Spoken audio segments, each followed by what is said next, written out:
You ready? I'm so ready. Let's get into it. Let's do this, Let's baby. get into Okay. it. We're bringing this full circle, my brother. Let's bring it. Official Yes. countdown. Let's Let's count do it. it. Ready? Yep. 3, 2, 1.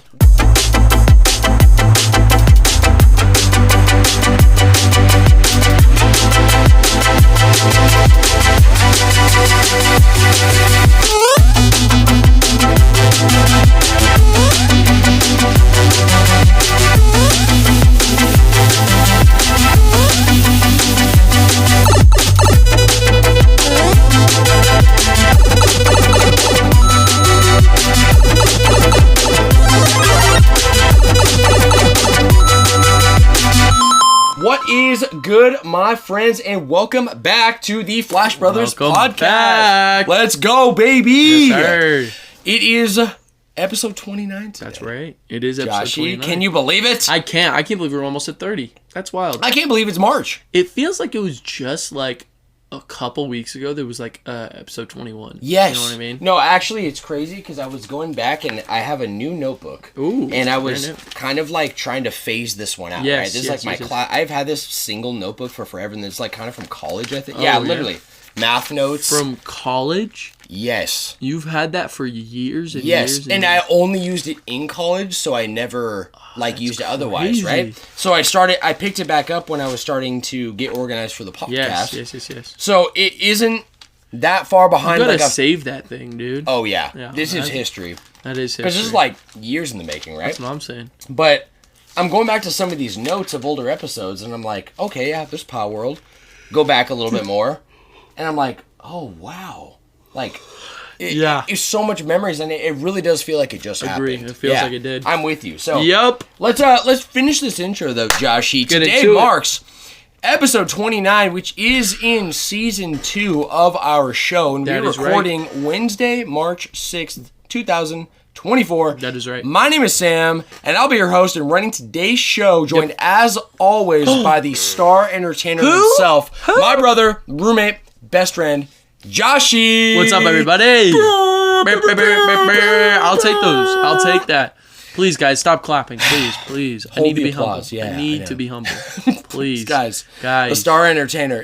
I put star entertainer in It's the sweet. notes for today's show. cute. I like it's not only is it true, Yes. but Oh, you're the biggest Kirby fan I know. that is true. So I figured that was perfect for you Wait, what? because he is like a Star Warrior. a star warrior. he is. Right? That like He I is. was like he has star And in he his uses, title. yeah, he's a Star Warrior. That's his race.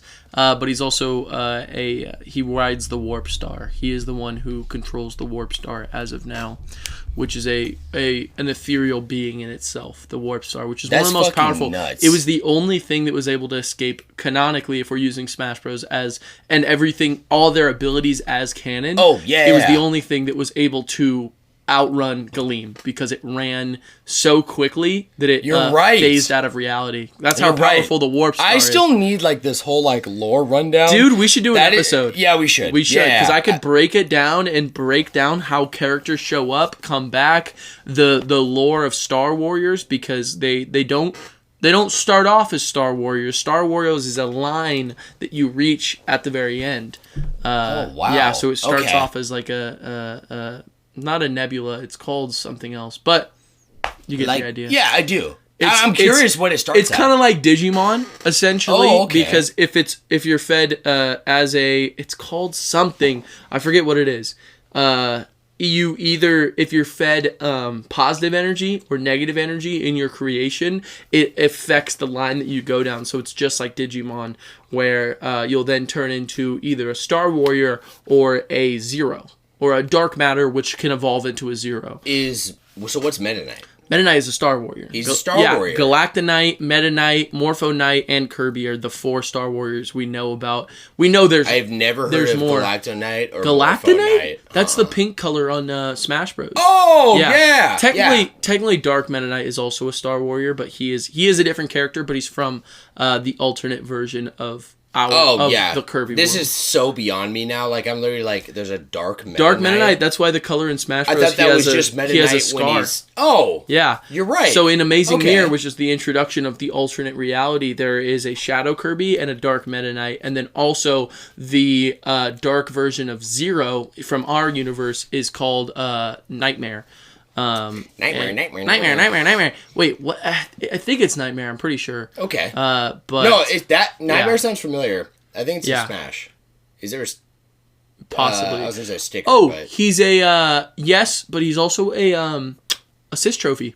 Assist trophy. Yeah, he takes over the screen and he has like bro. that creepy look. Absolutely, with the curtain. Yes, with the curtain. Yeah. I know exactly what you're talking about. So he's the alternate version of Zero. Well, I changed your name in here to Star Warrior.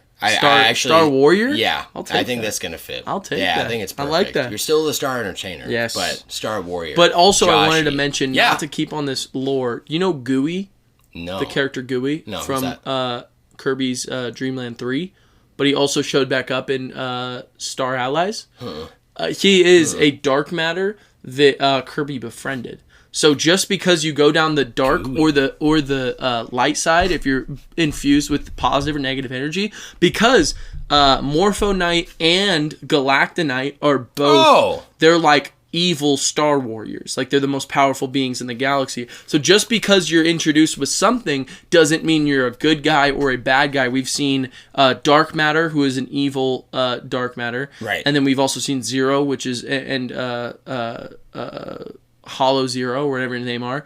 They're the same race as Kirby, but they're evil. And then Gooey, who's a good guy, who's fed evil energy. You still, like, free will. You have a free will, yeah. Kirby is the reason he has the ability that Meta Knight doesn't have, which I might have mentioned before. They're the same race, but Kirby's able to inhale things and become them, is because as a baby, he's a baby Star Warrior. Meta Knight can talk in full sentences, same thing with all the other, Morpho Knight and Galacta Knight.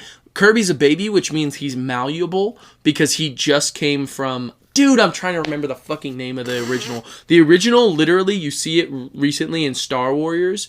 Not Star Warriors, Star Allies. Yeah. It literally, like, has, like, almost no form, and it turns from, like, this Kirby-looking thing. It's very trippy looking, to, like, a dark matter-looking thing, and it's, like, shifting between them because it needs to be filled with a certain amount of energy to become either a Star Warrior or a dark matter. Interesting. Yeah. That reminds me of... like the final boss to Kirby 64. I don't know if you What is that beat one? No, I never played Crystal Shards. Right. Yeah. Crystal Shards. Shards. It's a guy, and it looks like a almost dice looking thing in the sky, and then it has an eyeball, and it is constantly changing form. Dude, that's 02. Zero is one like of 02 or Zero also. 02. Two. Is his name. Yeah. He is the most advanced level of a dark matter we've ever seen. And what he is this what you were thinking of? Because I just looked up final boss of Kirby 64. That's yes. 02 right there. He's pretty crazy. He's like this angel. That's like his final form. That is the final form that we've seen so far of a dark matter. Wow, okay. Which they turn into a Zero, and then a Zero apparently because of what we've seen, they can turn into a 02. So here's a little example of how it can kind of work. So that's what it looks like at first, and it has the ability to become... and that was the spinny thing. All those things. Yes. And then that can turn into that, and then, and so Gooey is then related to those dark matters, which come from... Oh, so it can turn into a Zero. Zeros create dark matters, and then dark matters can become... other different things. Shit. So that's so complicated. Yeah, it's so it phases between those things. Pretty crazy, right? Wow. Pretty crazy. Damn. All right, Yeah. Mr. Star Warrior. What have you been playing? Although I every time I've gone into your room this week, which hasn't been much, you got Power World pulled up, That's and right, you are baby. like bussing. So I am. What's bussing. going down? I'm bussing in Power World. Yes. He's busting that house up, that fort. Yeah, Get those guys out of there, bro. I was. So, a couple different things. I'll start off with Power World, obviously. Exciting to say, I have maxed my level. I have basically only, like, I have maxed my base, maxed my level, and I've done a lot of things that are going to lead me to end game, which there's not really a story end game. Okay. But there's essentially like just shit you want to do if you want to do it and you want to max out everything. So my biggest goal right now, I have 2 more bosses that I have to beat. I'm gonna do that. And then after that, I want to 100% the PAL decks, and I just want to get every single PAL. Fucking A, baby. Yeah, so it's been so much fun. I just got the best mount in the game, and it's funny. His name is Jetgun. Jetgun. Fuck, wait, I'm gonna look it up if that's okay with you, real quick. Definitely. Because, dude, okay, so every single Jetdragon. Take a look right there. If you could pronounce that for me. Yeah, it's like Jet and Dragon. Jet Dragon, yeah, so it's got to be like Jet Dragon. Jet Dragon. Jetdragon. Yeah, Jetdragon. Yeah. Sick. Look at his design too. Go Sick to as hell, man. images. Yeah, flying jet draconic pal. He is, and every single like mount pal thing I've seen, he is the best, fastest in the game, and there is a reason for it. He is an end game character. Every single boss I've seen so far is not level 50, which is the max that you have to do. You also need the best, highest PAL ball to be able to catch him. He's essentially will the lower PAL balls not even work? They won't work. So there's certain PALs that if they're at a level and your PAL catching ability isn't there, you can't catch higher leveled PALs. And because of me maxing it out, I was able to get him. And dude, it is no joke. He is the fastest fucker in this game, and I can't even believe. I literally had to get rid of my running mount before, which is kind of nice because there's only a 5 PAL slot for when you're around in the world. Oh, yeah, okay. And so I prioritized him as I'm just going to use him for anything because even when he's on the ground, he goes insanely fast, and get him in the air, he's literally like a jet. Like, he flies around. Dude. It's so fucking cool, and it's beyond any kind of mount I've ever seen in any other game, to be honest with you. Beyond, like, Tears of the Kingdom with everything that it had with like the Zonai technology, which that's all up to your own creativeness, but the fact that PAL was so good, I'm just ready, and he's powerful too. He's got an OP ability. Dude, he's got like these missile launchers that you have. It was so difficult to build, but I got it, and I have it, and I'm so ready. Feels so good to use it after working for it. Dude, yeah, bro. That's the best part about Pal World is that you are always rewarded for grinding and putting a lot of effort into something. You want a specific type of gun, which I'm at this point now. I have an RPG in my pocket. I have He's got the guns, baby. I do, dude. I'm finally at that point where it is Pokemon with guns, which is so hype. So I just have bosses that I need to take down. But obviously, I want to stock up on bullets. I want to get like my pals at the right spot where and you can.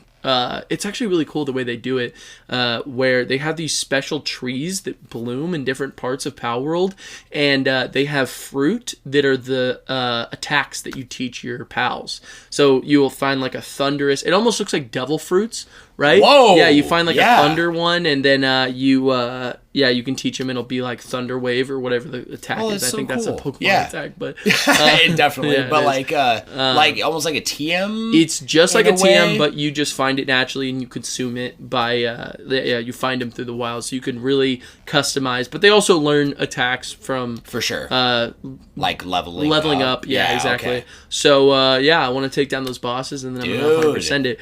But I've been playing other stuff too. So I played a chapter of Kid Icarus Uprising. Okay. Which is Let's go. Just as fun as always. I think that I took enough time off where the controls started bothering me again. The cramping of the hand is absolutely difficult. But that game You're feeling that. I am. Just because I think I took enough time off that where it kind of came back. But that game is fucking phenomenal. Such an amazing game. I love that game ridiculously. That is such a goated game. I'm glad you picked that back up. Especially with I want to play a little bit more.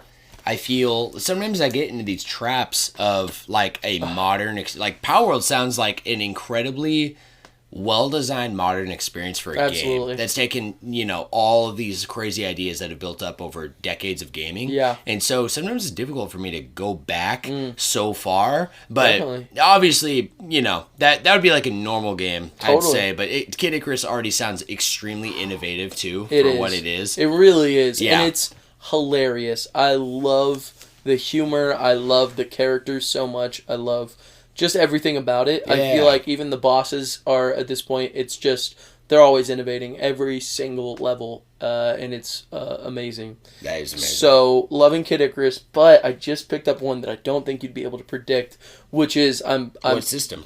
PS5. PS5? It's a PS5 exclusive. You want to try and guess? Exclusive? It is, yeah.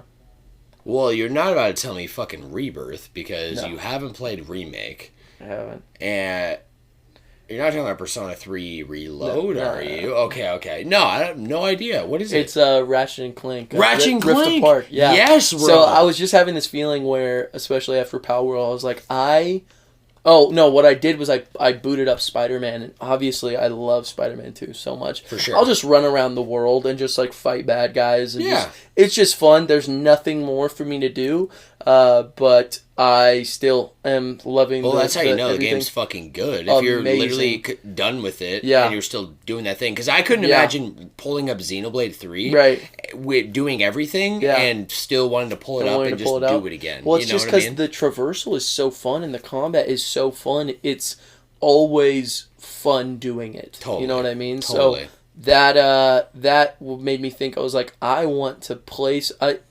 Insomniac, I want to play Ratchet and Clank. And that makes me so happy, bro. Dude, it's crazy to think about how much I love the way that you approach a combat scenario in that game. Which, have you played it? Not Rift Apart. Okay. So what's different about approaching combat? It's not insanely different, but I think they prioritize this idea of, I'll give an example when I first booted it up, which is obviously you hold triangle and you have a giant weapon wheel. And I love the way Insomniac does gadgets. They do it better than any other company out there, in my opinion, because they're fun. Sometimes they're goofy. Sometimes they're OP. You got to level some up to be OP. Right. Every time you use them, at least in Ratchet and Clank, every time you use them, it's slowly leveling them up. So it incentivizes. Right. Yes, it incentivizes your yearn to use a weapon, use some weapons that you might not use a lot, because every time you get a benefit from it. So I was put in this situation where these space pirates were attacking, and they had these massive shields, huge shields, where if you tried to attack, they would just attack you, and you couldn't damage them. And so, it just said in the corner, it wasn't like a hint or anything. It was like the objective always changes or whatever, and it's find a way to fight around these guys' shields. And it wasn't like there wasn't a specific weapon. There wasn't because at first I died a good couple of times. I was like, how am I supposed to get around these guys? And I forgot. I'm like, this is Ratchet and Clank, Insomniac Ratchet and Clank, where you just got to do what you got to do. So I had this sprinkler weapon. At first I noticed, because I placed down, you remember Mr. Zircon in the original? The one who... Yes. Or Zircon Jr., the one who would attack with you. Yes. So in this one they got Mr. Fungi, who will attack, but also a part of his wheel is Argo. He'll literally, it's not called Argo, but it's basically Argo, where it's the enemies will turn to them if they get annoyed. It's called annoying in this game, and they'll try to attack it. And so when that happens, their backs are completely open to me, or if they're attacking me, Mr. Fungi will shoot them in their back. And then also there was another weapon called the sprinkler, where you place it down and it sprinkles around. If you get touched by the water, you get overgrown by grass. The enemies will. And so you can just walk up behind them and start attacking them behind the shield. And I just remember at first being like, wait, how do I do this? How am I supposed to get behind this? And it was like, oh, I just got to do whatever I want. Literally, it's whatever works, just try it and then do it. And so Insomniac sounds like they really have that formula cracked down. They do. And with what I played of what's the other one? Sunset Overdrive? Yes. It's the exact same way. It's just however you can get it, however you can do it, give it a shot, try it. So much fun. Those guys did what was that one series, First Light? Second Son, Infamous? Oh, no. That was Sucker Punch. That was Sucker Punch. Yeah, Sucker Punch, which they're really good too. I really like that. Yeah, and that At was least like the from same vibe Infamous. as like Spider-Man, right? And like kind of do it. For the most part. Yeah. I mean, it was, for the most part, yeah. It was mostly like there are two ways that you can kind of handle a scenario. It's like kind of the hero route or the villain, where it's like if you want to kill all these people, you can. I had a lot of fun finding ways to not kill them because I wanted to be a hero. But that was in its own way very unique and interesting, and had a lot of it had a huge skill tree that I was really interested in, which I love. And so huge shout out to Sucker Punch and freaking Infamous. Yes, bro. But Insomniac, they did Spider-Man and like Ratchet and Sunset Overdrive, and I think those are the only ones I've played. But fucking everyone knows 10 out of 10 to 10 out of 10. Fucking Spider-Man alone. I thought Ratchet and Clank the original was like a solid 9 out of 10. Same. The only thing missing I felt was a lack of reliance on the movie that came out, if you remember. Yeah. And that's actually it was almost embarrassing. Yeah, it was. You know, like they even had cutscenes they threw in. If they ignored that movie and just made a game, I think it would have been amazing, but I felt like they were always like cutting these corners, and it was hard to not notice that they were doing that. Yeah. And so I can't give a number to Rift Apart yet, but I am feeling really good about it. Thoroughly impressed. Insanely impressed. That I haven't really talked about it, but I don't know if you remember when I first was getting my PS5. Oh yeah. That game was like a launch window title, yeah, right? It was. It came out like a little bit after. Yeah, I think it came out in like May or June after, right? It was, and the PS5 launched like that holiday. Yeah. And I picked it. I have it, but I haven't played it. It was the game that I had in my mind that I was so excited for. Yes. If you like that first one, you are going to love this one. It's really just in the best possible way. It's an extension to everything the first game was, but also a whole new thing because it's its own game. Did you ever play the original Ratchet and Clanks? Not the originals. Like at all? No. None of them? Not at all. So I was not even a fan of... I didn't like have any kind of tie towards Ratchet and Clank until I played that PlayStation 4 one. Yeah. That's what I thought. Yeah. Because I played the original, didn't beat it. I got pretty close. I got like way later when you like get to the place where it's almost like a dark city and there's like super weapons that you can buy, but they're obnoxiously in the original. Okay. They're obnoxiously expensive. Yeah. It's also in the remake, so it like has that same part. It's like a dark city with sewers you go down, right? And like sewer like tunnels, and then you get to like this plaza. You do some fights, and there's a girl who sells obnoxiously overpriced super weapons. Oh, are you talking about with Skid McMarks in the remake? Is it Skid McMarks? I don't remember the name. I don't remember the context. Oh, okay. Yeah, I remember in the original. I think it was a girl, but maybe I'm wrong. There was like green goop. Yes. In the city. I think so. Yeah. I know exactly what you're talking about. It is with Skid McMarks. Okay. Yeah. I got in the original. Yeah. And that was as far as I got. And then I think I played some of 2 and was like, oh yeah, it's cool. I think it was even before I even owned my own PS2. I was playing like a buddy of mine. On a friend's, yeah. And then this game called Deadlocked. Did you ever hear of that one? No, I never did. It's the one where like the icon and like kind of the art around the game had Ratchet with like a battle helmet on. With the helmet on. Yes. I know it, but I never played it. That game was called Deadlocked, and it was all about like an arena battle. I actually beat that game. I rented it, beat it in a couple of days. Back when, game rentals were like 5 days. Yeah. You know what I mean? Right. Beat the game, and I legitimately gave it back. Was super underwhelmed and thought, yeah, Ratchet's dead. So being where I'm at now, and not where I'm at, like where the series really is at, and like how amazing and how they really have just gone all out in it. Yeah. It's pretty amazing on a nostalgic level for me. I'm happy that it is, and it also kind of goes with this idea that I was kind of talking about earlier, like episodes and episodes ago about like if Xbox really wanted to, you can reboot anything. You get a competent enough team with an IP, because Insomniac didn't make Ratchet and Clank, but they absolutely saved this like franchise from obscurity. To be 100% honest with you, it was Ratchet and Clank was seen as a nostalgic like experience, but after that game, it was like, holy shit, this is fun. This is so fun. And then people were looking towards this sequel like it was, something to be excited about. A new Ratchet and Clank, you know what I mean? With a new story, not based on any kind of movie. So, yeah, I think plenty of companies could do that. Excuse me, if they so choose. But obviously, with what we talked about a couple episodes ago, yeah, might not be the objective for every single company. We'll have to wait and see. We will on have Xbox. to wait and see. I don't know. Is there any other thing you want to talk about with gaming? You caught up? Am I caught up? Well, let me think. Show-wise, if I watched anything, I think that's it. Yeah, dope. I think that's all. And I've been watching a little bit of Cowboy Bebop too. I'm about to finish it as he just finished it. Let's go. Yeah, this is second watch? Third? No, he hasn't seen it before. No, for you. Oh, yeah, it's my second watch. Yeah. But and his first time. Yeah, his first time. We talked about this offcast briefly last week. Yeah, I loved the ending, but I don't really remember it that well, to be honest. Okay. Just because it was during the time when I was watching JoJo and Naruto at the same time. Totally. And I just was, to be honest, more...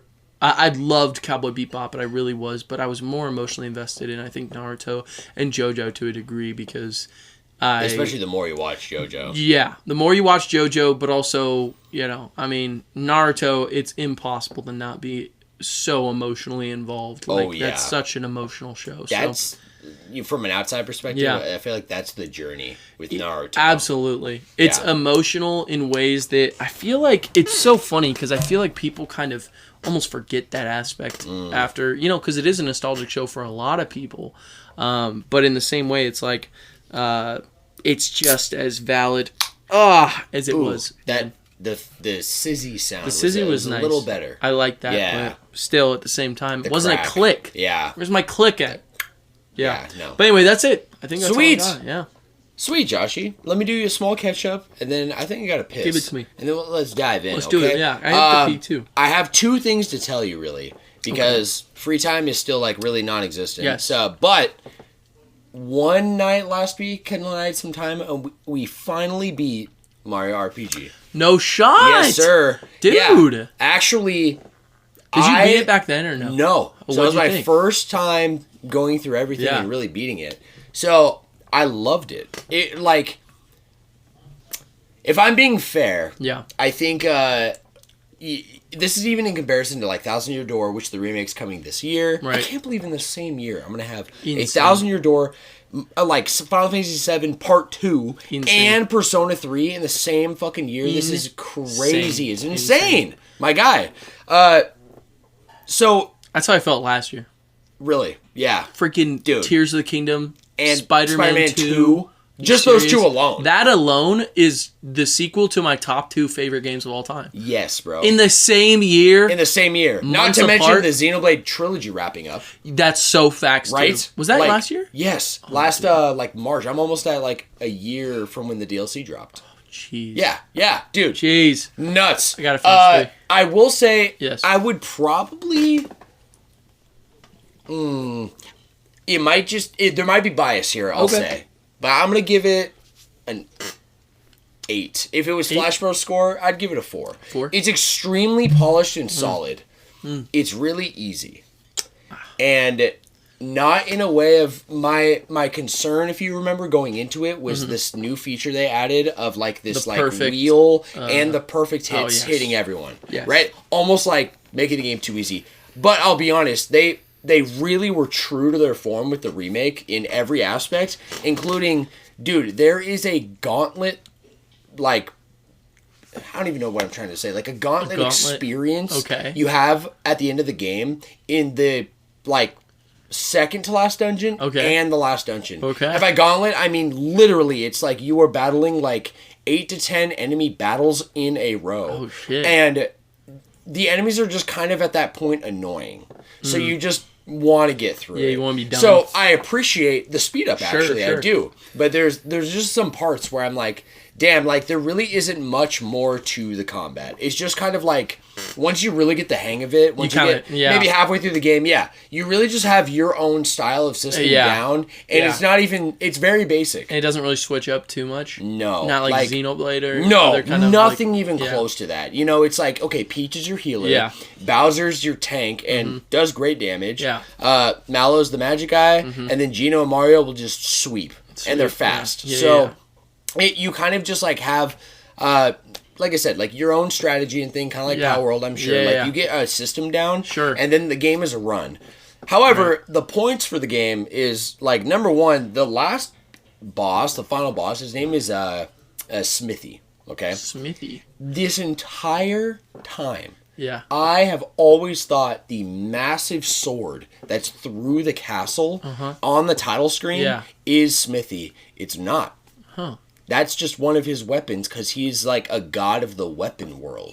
That's Smithy. So he's got this like magical ability. He looks so funny. Like, seriously, what a silly, like, just boss and character. The whole world is silly, and the reason it has a higher score than I'd say a 3 for me is because of the charm. And it being a Mario game, like, it has all the original, I think it's all the original dialogue is in the game. So it's extremely charming, and there's this nostalgic feeling in me of like, wow, this has 80s and 90s written all over it. In the writing, in the dialogue, in the slurs, in the silliness. The slurs? Yeah, you know. There's just some things. Oh, okay. There's a couple of things. He is a good guy. Yeah. I'm looking at it right now. I mean, it's just like the way that they just throw out some statements. I'm like, wow, people don't talk like that anymore. Right. You know what I mean? Sure. Yeah. So it's it very, very charming. It does not take itself seriously. Yeah. It's so fucking silly. Even do you know Mallow the character? Yeah, of course. Did you ever play the original or anything? He's like a muffin-looking guy. Yeah, he's a cloud technically, right? Yes. So he ends up being... I never played it, by the way. You didn't? Okay. Yeah, no. So Mallow's actually... The second to last world is like a cloud kingdom that's above humanity. Think of the Zonai. Yeah, sure. And he's a fallen prince. Oh. Okay? And you find out that it was intentional because there's evil within. Right. But he is... when he falls from the sky at the beginning of the game, he's raised by frogs, so he legitimately thinks he's a frog. That's so funny. That is a picture for you of how silly the game is. It's goofy. So, and then, like, being like, Mallow, I have something to tell you. It's like the grandfather frog, and he's pacing, and he's like, you're not a frog. Right? And he's like, what? And freaks out on screen, right? And it will do, like, these reenacting when there's a new character or a significant character comes up. And Mario and the team are going to, like, reenact what has happened, and it won't say it in dialogue. But they'll like act it out really fast and bless you, bro. Thank you, buddy. Really silly, and it's one of those things too where Mario, you are Mario the whole time, and everyone else is kind of invisible in him. It's a reason we love Xenoblade. You see all the characters, right. But then you go to a cutscene, and then they'll all just kind of come out when necessary, right? Sure. So it's very charming, very silly. I would actually even say I was really happy and satisfied with the final boss because he actually was pretty challenging. Pretty difficult. Yeah, like a we're talking like this was co-made, I think it was made really mostly by the development team from Final Fantasy. Yeah, Square, right? Right, yeah, originally. So I can feel that in the final boss. Yes. It's like a multi-tier boss. One goes to the next, right? And it did have challenge, and my whole party almost got wiped like 3 times. Right. Yeah. So that was fun, but really, like, other than that boss, I never felt like I was challenged, like, at all. Interesting. To be honest. Damn. So that's kind of my whole take. And Kendall really enjoyed it. So I'm like, babe, if you enjoyed that, Thousand Year Door Mario, is legitimately just the best version of that experience. It really is. It really is, you know? And so maybe it would be a higher score, you know, it's one of, like, Caleb, one of my best friends, this is like one of his favorite childhood games and RPGs. Oh, yeah. And I can see that, but I also can see for myself because I experienced Thousand Year Door first, and then, you know, Xenoblade, Final Fantasy. Right. I'm like, oh, it's cute, and I definitely see how things now are based on it, including Paper Mario. Totally. You know? And the last thing is, to catch you up, 7 Deadly Sins. Yes. Kendall and I are running that. She loves it, bro. What episode are you on? Dude, we are getting, it's getting heated. Yeah? Okay? We are at I don't remember the episode number we're on, but because we're watching like consecutive episodes. Oh, yeah, it's to the point now where she's like, one more. Yeah, We gotta do one more. You know? Are you at the tournament? arc? We're past that. Oh, yeah? Oh, yeah. So you saw Hellbrum? Oh, yeah. Dude. We just finished the Hellbrum versus, evil Meliodas fight. Oh, my God. Yes. He literally cuts that girl's hand off while she's holding that thing. Yes. That part, when I first watched it when I was younger, that blew my fucking mind. Dude. Because it's like he gets sucked in that crystal from Elizabeth's sister, right? Yeah, yeah. And then, that's the first point where it's like, not the first point, because when he's, right after he gets taken care of by that doctor. Yes. Remember he literally he's grabbing that Holy Knight's when he was hand. Yeah. Yes. Because he tried taking the sword. Looks up and he's got that mark symbol. And his eyes are all black and you're like, what is Meliodas exactly? And then there's the fight with him and Bond, which is one of my favorite fights because Bond's ability is so busted. It's so busted. Snatch is insane. When you power scale or you try to talk about, yes, after he uses it, he would be pretty drained. But if you're telling me he has the ability to not only physically grab weapons out of people's hands, so let's say theoretically Meliodas is trying to attack him with one of the divine weapons. What are those called? Sacred treasure? Sacred treasure. Yes. Yeah. He could snatch it out of your hand and then snatch your physical power, add it to his own, and then attack you on top of him being immortal. That's busted. Busted. And he should have won that fight. Right? Oh, yeah. And the fact that he's going for him, and in 1 second, Meliodas just when they comes do on top. the slow down breakdown, when it shows Zian and King staring, and Elizabeth couldn't even. It didn't even. In rewatching, I'm noticing more detail. Yes. So it was unclear if Elizabeth saw what happened. I don't think she did. Well, that's what I thought the first time watching. Yeah. But in watching it again, she was staring the whole time, and the only word she gets out because King and Deanna are staring, and they're like, "Did you see that?" Yeah. Then it pans to Hawk, and Hawk's like, "Princess, are you okay? What happened?" Yeah. And she's just like, "What's going on?" Right. So it's kind of unclear if she really did see it, but right. It seems like with the power scaling in it and stuff that how it shows what is too fast for us to see. Yeah. And whatever, no one else saw it. Right. But King and Deanne are watching, and they're like, "Did you see that?" And it does the play-by-play, and in a quarter of a millisecond, dude, he stands up in his form and then just does one punch. Well, doesn't he grab Bond's arm? Oh, you're and right. It just completely That's how he stands. Shatters. Oh, it. yeah. It's turned into like paper almost. Where he's just crushing his arm, and then he looks up, has the mark, and then he does the attack. Crazy. And the way that it has the sound when he punches him, it's just oh my god. Boom! And he's got bullet holes. Yeah, he's got holes all through him. It's so hard, is dude. happening, it's bro? So fucking hard. Stupid hard. So we're right past Hellbrum. Yeah, which is crazy because that was the character that, if you remember last week, we were talking and we couldn't remember the character's name. No, I remembered him. And you were like, what was his name? I'm like, you want me to tell you? Right. You were like, hint. And I was like, starts with an H. No, you're right. You're right. Yeah. You're absolutely right. Yeah, I couldn't remember. Yeah. And then I couldn't remember if you told me or if it just came back. But then he showed up the next episode in his armored form. Because he was the little guy that was doing the tournament. Yes. And he shows up in the Holy Knight human form. Yes. And I forgot completely that was him. I was like, when do we get to see Hellbrum? You know? Right. And there's the whole reveal, and then his ability of everyone, anyone who puts their energy. Yeah. He can use their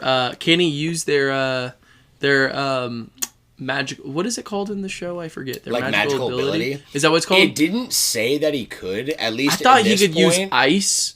Maybe. Yeah. It hasn't happened yet. Okay. And I can't remember, but it just showed the power thing, and then at the peak of it was Hendrickson, which is, I forgot how menacing they make that character in this season.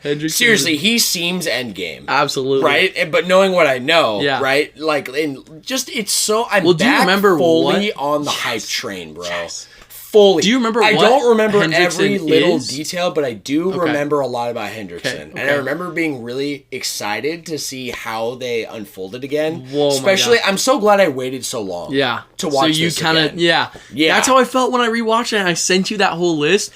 It is so worth watching all of it, and now they have that new show coming out. It's only going to keep the hype going, dude. You're absolutely right. You're absolutely right. It is the best time to get into Seven Deadly than ever. No, you're absolutely right. Yeah, guys, listening, seriously, check out Seven Deadly. It looks like, of all the anime that Josh and I have talked about in the last 28 episodes before this, probably the most anime looking one that we've talked about extensively, besides Naruto maybe. However, and with all the tropes, right? It's super silly. Sure. It's like this perfect blend of, it does not take itself seriously, but it's also really deep and serious. Yeah, I agree. And it just, in the first couple episodes, you'll kind of have an idea of what it's going to be like. Yeah. Promise you, it is not. It's not. And it is way more than you think it is. I thought that I understood when I first started the first episode, and I was like, oh, I get what's going on, right? Because it was like, okay, this kid is going to help this girl find these, literally from the first episode, I was like, okay, this guy's like the shonen MC, he's going to become as powerful as the Seven Deadly Sins or whatever. The reveal at the end, that's the leader of the that's the first character you meet. Yes. The leader of the Seven Deadly Sins. And he looks like that. The captain, you're like, what is happening? Also, I think you got into this part, but right when those guys start invading, you absolutely got to that part. Yeah. The Sins switching up and using their reputation to evacuate the city is one of my favorite parts in the whole show. Them literally King switching into his human form, and then all of them just getting this terrifying look in their eyes. They also on the same the tournament immediately. On the same page, though, that is one of my favorite things. They're literally such a crew. They literally were like, get the fuck out of here. We're the Seven Deadly Sins. We're going to kill all of you. Yeah, if you don't get out, we're going to kill all of you. Are you serious? Oh, it gives me chills. Yeah, and coming from the guy who actually did decimate a town. Absolutely. Right, in his reputation. What's it called again? Because he mentions it, that old guy. Yeah, he does. He's Danafall. Kane and Danafall. Yeah, You're Danafall is the name. Yeah. Yeah, so... those names are so good in the show. Honestly, it's probably the best names of any... even just... yes. The name of the... What's the kingdom called? The kingdom's Leonis. Right? Such a tough And it's Britannia, which Britannia's been used. Yes. But everything really, other than Britannia, is very original. Completely agree. Hendrickson, these guys. Helbram is such a tough-ass name. King? Yeah, King. In every regard. Yeah. Hawk, the pig. Yeah. Bro, so all good. of it, bro. I am so in... It is... Just showing me again, without even you and I talking about it, how much I genuinely love this show. I felt the exact same way. Man. I'm so glad I was able to get you to get back on it at the time we did. Because I am so excited. There are still new episodes coming out of the latest show, which I cannot wait. Dude, it's so good. Sorry, what's it called again? It's called Four Horsemen of the Apocalypse. 4 Horsemen of the... I keep thinking it's 9 something, and it just throws me off. I'm like, 9... No. What is it? No, 4 Horsemen of the Apocalypse. No, it's the 4 Horsemen of the Apocalypse. You're right, Joshy.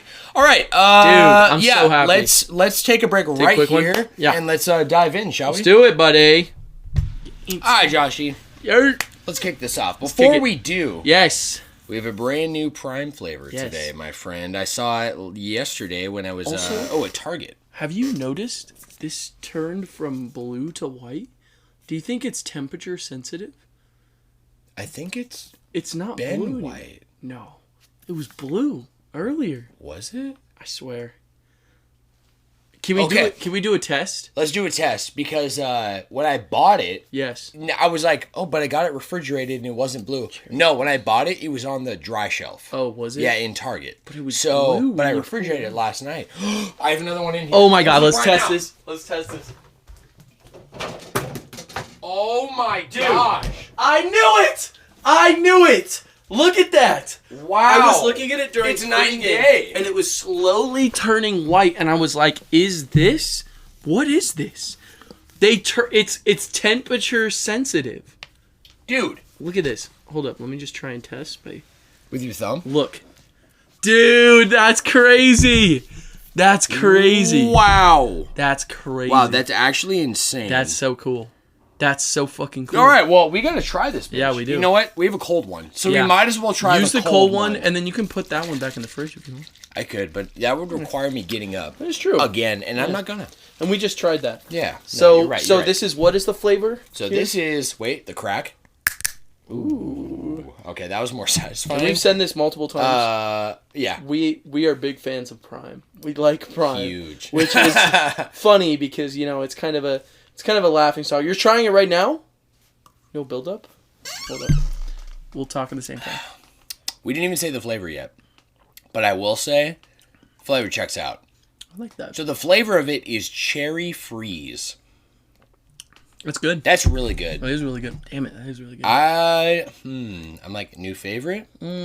Cherry's tough for me. I wouldn't say it's a new favorite. Yeah, I don't know if cherry could ever be a favorite, I'm not a cherry be guy honest. either, yeah. Yeah, like, and I love real cherries. It's like the artificial I was gonna say, cherry, Artificial cherry's not it, but like, you ever had like a good cherry pie? Oh, yeah. Dude, that that might be one of the best pies out there. Dude, like real pies. Did you ever go like cherry picking as a kid? No. Really? Is that a thing in Oregon? Huge. Really? Huge. There was cherry trees that grew in like that backyard. I drew out for you yes, that one yes, yes. podcast. Yeah. Back in the field by our like tree cherries? fort. Yes, bro. So there'd be like a cherry picking day. We'd all go out. We have buckets. You just spend hours picking cherries. Dude, that's you go back. You wash them. Yeah. You like destem all of them, and Yeah. you put them in, and then like give some to mom because she's gonna bake. Yeah. You just have a bowl that you and everyone's snacking on. Oh, yeah. You don't want to eat too many though. Yeah. Because it'll give you the runs. You know I what don't I'm know. saying? That's accurate, probably. Yeah. I don't know if you've ever driven around like Mesa, which is where I grew up. You ever seen all those like orange trees? I don't know if I have. Kind of close to like if you go down where Black Rock, like if you continue down Higley, you'll kind of find some spots where it was like where I grew up. Okay. And so orange picking. Like was south, pretty big. right? Yes, I believe so. Yeah. It was Mesa, but I don't remember. It's kind of close to that little airport. You know that little airport? So it's north. Yeah, Yes, right out yes, by yes, the it's like the Falcon. Yeah. Yes. Yeah. We area. called it the little airport when it was because it was a big airport and the little airport growing up. Oh, no, I'm mistaken. It is south. But please continue. Yes. But that was kind of what we did when I was a kid. Like orange picking. Yeah. And then you would make like orange juice. Or even lemons. Lemon trees were pretty popular where I grew up. Yeah. Yeah, I never picked lemons. Yeah, it's fun. That's what I used to do. I remember one time, me and my older brother, we picked a bunch of lemons. Yeah. With the intention to make a big thing of lemonade. But we didn't know that lemonade was made with water and sugar and all those things added. So you just squeezed bunch. Oh my gosh. Like, what is that called? Like a pitcher? Pitcher, yes. A big ass pitcher of lemon juice. And we tried it. We were like, this tastes horrible. And we went to my mom. You're like, oh! My mom was like, you have to add water. So we had, for like years, we had frozen packs of like it was like what is it called? Yeah, like those like big like freezer bags. Yeah, the freezer bags because we had so much lemon because juice. It's not just half water, half lemon juice. It's a little bit more water than it is lemon juice, right? Yeah. Then you add the sugar and all that. Yeah. And so we had like 3 pitchers worth. Maybe we had more. It felt like that is nuts. A year. You guys were squeezing for a minute. Your wrists are hurting. We were. You're like, geez, people do this. Well, so we had one of those grinder things. Oh, yeah. That's how we made orange juice too. But dude, that was funny. Thinking back on it now, that was holy hilarious. Shit. Yeah. Wow. I love hilarious. How these combos just always bring out these crazy funny little stories. Old memories. Yeah. Absolutely. Joshy, let's get this kicked off. Look at that changing already. Dude. Yeah. That is so nuts. I'm so glad you brought it up because I definitely didn't even notice at all. I couldn't not because it was the mixture of the blue and then I had like a purplish towards the middle and then I was like, there's no purple on there. There's no purple. Pure white. No, dude. Shit. Just cool like shit. You and me. So, my friends, welcome back That's to right. the Flash Brothers podcast. This production is essentially two best friends sharing casual discussions and exploring our collective interests. That's you know so what I'm saying? right. We blend retro and modern vibes framed around gaming, anime, and further diverse passions. I like that. Yeah, I kind of Is this concised a new written? it. Yeah, this sounds new. I like I took out like I actually just like cut out a bunch of fluff words, and it went from like 4 sentences to 2. I'll take it. I'll take it, I baby. like it. And let's not forget, our focus is set on spreading positive vibes while providing comprehensive and informative content, while also building a vibrant community where you can actively join the conversation. Yes, you can. You know what I'm saying, Josh? Yes, you can. Did you like that? It was like... I loved it. Yeah, cool. I thought it was awesome. Yeah, our mission statement, if you will. Yes, mission statement. Yes. Right, like you pop up our Patreon, you pull up our Spotify. Yep. There it is, right there. It. Yeah, I like it a lot. Easy. You know how it is nowadays, right? It's like attention span. It's tough. You can't be having like these like big long things. Like those people read. Like I'll read the beginning and be like, okay, I got the gist. You know what I mean? So I got it. Yep. We got it. Episodes drop Fridays, currently at 5 a.m. sharp, with pregame dropping 24 hours earlier. Yes. So you guys, we just wrapped up our episode 5 of pregame. Yes, we did. Fun. Called Truth and Dare. Truth and Dare. Yes, sir. So if you guys want to check that out, we'll give you some info. But that is dropping tomorrow morning. Fun. And this show is available everywhere. Yep. You know, if you're listening, you probably found it. And Joshy and I personally use Spotify and YouTube. Yes, but it is available YouTube across pretty much every audio platform. Yeah. So check that out. I got it activated on my YouTube Music. Definitely. Yeah. YouTube podcast. Yes, dude. And just seamless. You never got to do it again. So easy. It's right there. Fuck yeah, bro. I also love that I could use my like creator link with you and like with others who were like directly involved in like the Flash Bros team. Yeah, you know what I mean? I agree. Yeah. I will also say that if there's any audio platform that comes up that you want it on, let us know. Yes. Yeah, and we'll make it happen. Please. Joshy, let's explain how everyone can get involved. Let's explain. Let's do it. Let's give a short rundown. Let's do it. Questions, comments, theories, discussions, and more can be written in, my friends. Yeah, you can. Check this out.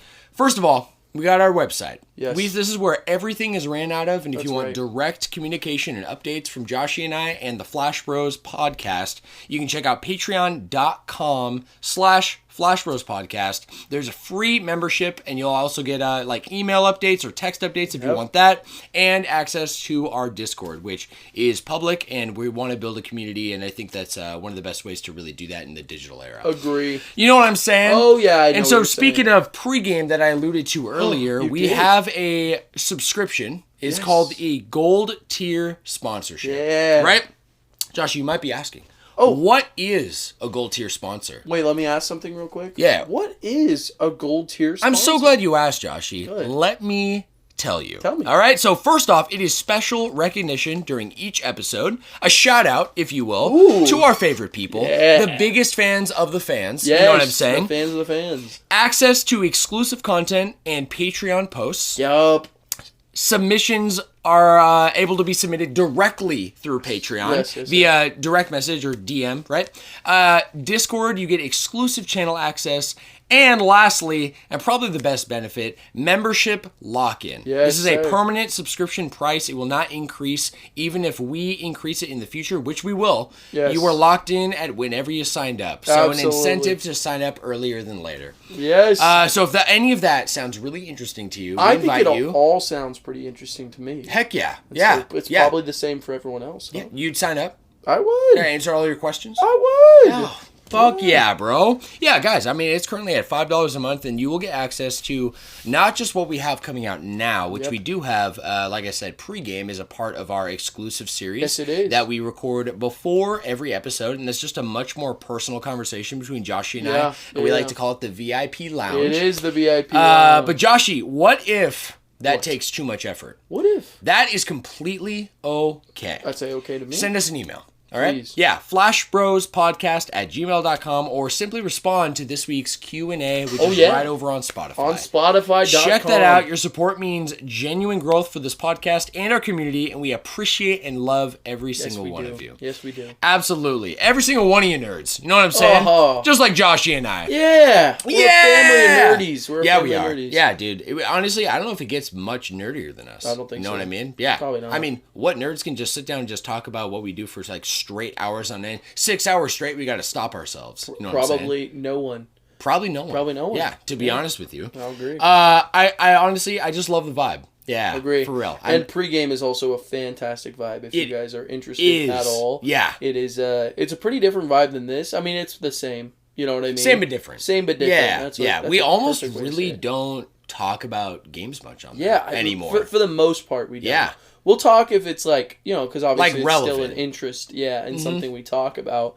But it's mostly a personal catch up. Yeah. Emotionally. And we go into a lot of different details of our lives that we don't hear on the podcast. Absolutely. So if you want a more intimate experience and get to know me and Sam even better than you already do from this podcast, please check out Pregame. Absolutely. Thanks for that, Joshy. Fun. Yeah, no, guys, I mean, I don't know about you, Joshy, but I love that we start with that because I'm most excited for that right off the bat. Yeah, it is fun. Yeah, it's so much it's fun. Unstructured, so it's very free flow and it's crazy. I mean, Joshy and I, we will have one prompt, which is catch up. Yeah. And we'll talk for 2 hours. We have. You know what I mean? We have. The last several episodes, actually. Yes, I think just this last pregame was actually just under an hour.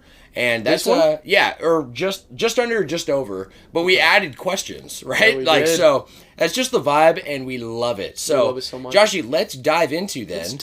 What I mentioned earlier, that special recognition. Ooh. These are our current gold tier sponsors. Yes, sir. These are our current Patreon subscribers, which you can be too. You can. Let's get to this list. First up on the list is Annette. Annette. Welcome back. Welcome back, Annette. Love you so much. Love you so much. My dear sweet mother. First supporter of our podcast. Nice. Yeah, first day. Actually, Yeah, I'm like, day Mom, one. started a podcast. Sweet. Where do I sign up? Boom, boom, boom. So sick. Done. Love I know. it. I love her so much. Shout outs. And we were talking on pregame, with family, Yes. Josh is definitely a part of the family, so Aww. Annette's a mother to us all. Yeah, you know what I'm saying? she is. Next on here is Donald Duck. Donald D. Shout outs, Still brother. hasn't responded, No. but it's okay. No, it's okay, Yeah. and we're gonna just keep pushing, Keep a little pushing, bit, you know what I keep mean? loving. Yeah, keep loving, keep trying I'm to with just that. hear his voice. I want to hear it. Yeah, you know what I'm saying? What if he Donald- sounds like Donald Duck? That would be That'd be crazy. insane, Yeah, wouldn't it? So this guy crazy. legitimately sends in a voice clip and Yeah. some questions or something, and it's just all with this filter of Donald. Yeah, literally. I can't even do a Donald Duck. I would just put it directly into the cast if that happened. I'm not gonna lie. Next on here is Kendall. Yeah, Kendall. Shout outs to Kendall. Shout out to Literally, Kendall. always pouring into me, my dear sweetheart, if you will. Yeah, Sweet. my Why girlfriend. not? But she is so involved in this house and in Josh's life, and She is. God love her. And she is a doll. She we is. love her so much. She's a huge doll. Genuinely. Genuinely. So much. Yeah. So much, and I'm definitely enjoying my Seven Deadly Sins recap more with her, especially. Yeah. I'm like, we finished this last episode. Yeah. I'm like, where are you at with this? Yeah. And she looks at me and she's like, next episode, right? I'm like, Yeah. do you love it more than you thought you Yeah, would? yeah, She's yeah. like, definitely. Yeah. So That's how most people are. You start the first episode and it's like, okay, I see what's going on. Right. Okay, I don't. Okay, I'm in this. Right. You know what I mean? so in, Yeah. sucked in, man. Have you felt, also not to interrupt, Oh, have yeah, you what's felt any, I meant to ask this earlier, I don't remember if you said you didn't like Hawk at first. Do you like him more now, or? So much more. Me too. Yes, it's so true. And also I had a problem that I voiced to you, I think a couple of times, with the sexuality, and it almost draws it out more as season 1 is going on. Mm-hmm. But you're as mentioned earlier, hey, just understand. Everything has a reason. They're You not kept just telling me putting it- that, and you were not wrong. Just like Hawk and the things that annoyed me about him, he is everyone in that show, and everything that I thought it was, it's not, and I'm seeing it through the different lens now. Agree. Yeah. Good shit, man. If that answers your question. It does. Next on here, little plug from Joshy in a sec. Adrell, our beautiful roommate. Amazing. Adrell, Sweet A, Amazing. shout out. Josh, you want to give a out. plug real quick? Absolutely. So Sweet Adrell, he I almost said twitches on stream. He twitches on stream, He does bro. kind of twitch on He stream. twitches and he twerks. Tweaks, yeah, he tweaks and twerks. Tweaks and twerks. Yeah. Perfect. No, but he streams on Twitch, so definitely go check him out. It's at Sweet A. That's Sweet AYEEE, no spaces, and sweet is spelt the way you would spell it with sugar. Yes, Easy sir. As a mug, but that's 3 Y's. AYY. No. No, 3 E's. AYEE. Yeah, 3 yes, E's. 3 E's. AYEEE. Yeah. I don't know why. No, it's understandable. It does make sense. They're like right next to each other in the alphabet too. Yeah. You know? I agree. You're right. Johnny. Big shout out. Number 5 on here. John Rao IV. I love Johnny. I know. So much, man. It's so crazy amazing. Because I literally heard his name more than ever at my bar this last week because of all of the advertising they were doing for it. Oh, yeah? Yeah, Tina and everyone constantly bringing up Johnny jokes about him being small. Like, so funny. So funny. I absolutely love it, man. Dude, such a legend. Such a legend. Shout outs to him. Yeah, if you want to know what we're talking about, this is a big reference to what we're talking about in pregame. Yeah, some crazy shit happening in my work. Which Johnny's really involved. In fact, all 3 of these next people are all involved, including Johnny. And then we got Lene Lovelady. Shout out. You said... What's up? She's going to Italy? Right? Yes. Yeah. And I think it's like tomorrow. Oh, okay. Tomorrow or the next day. Well, I was going to make a funny joke because in Spider-Man Far From Home...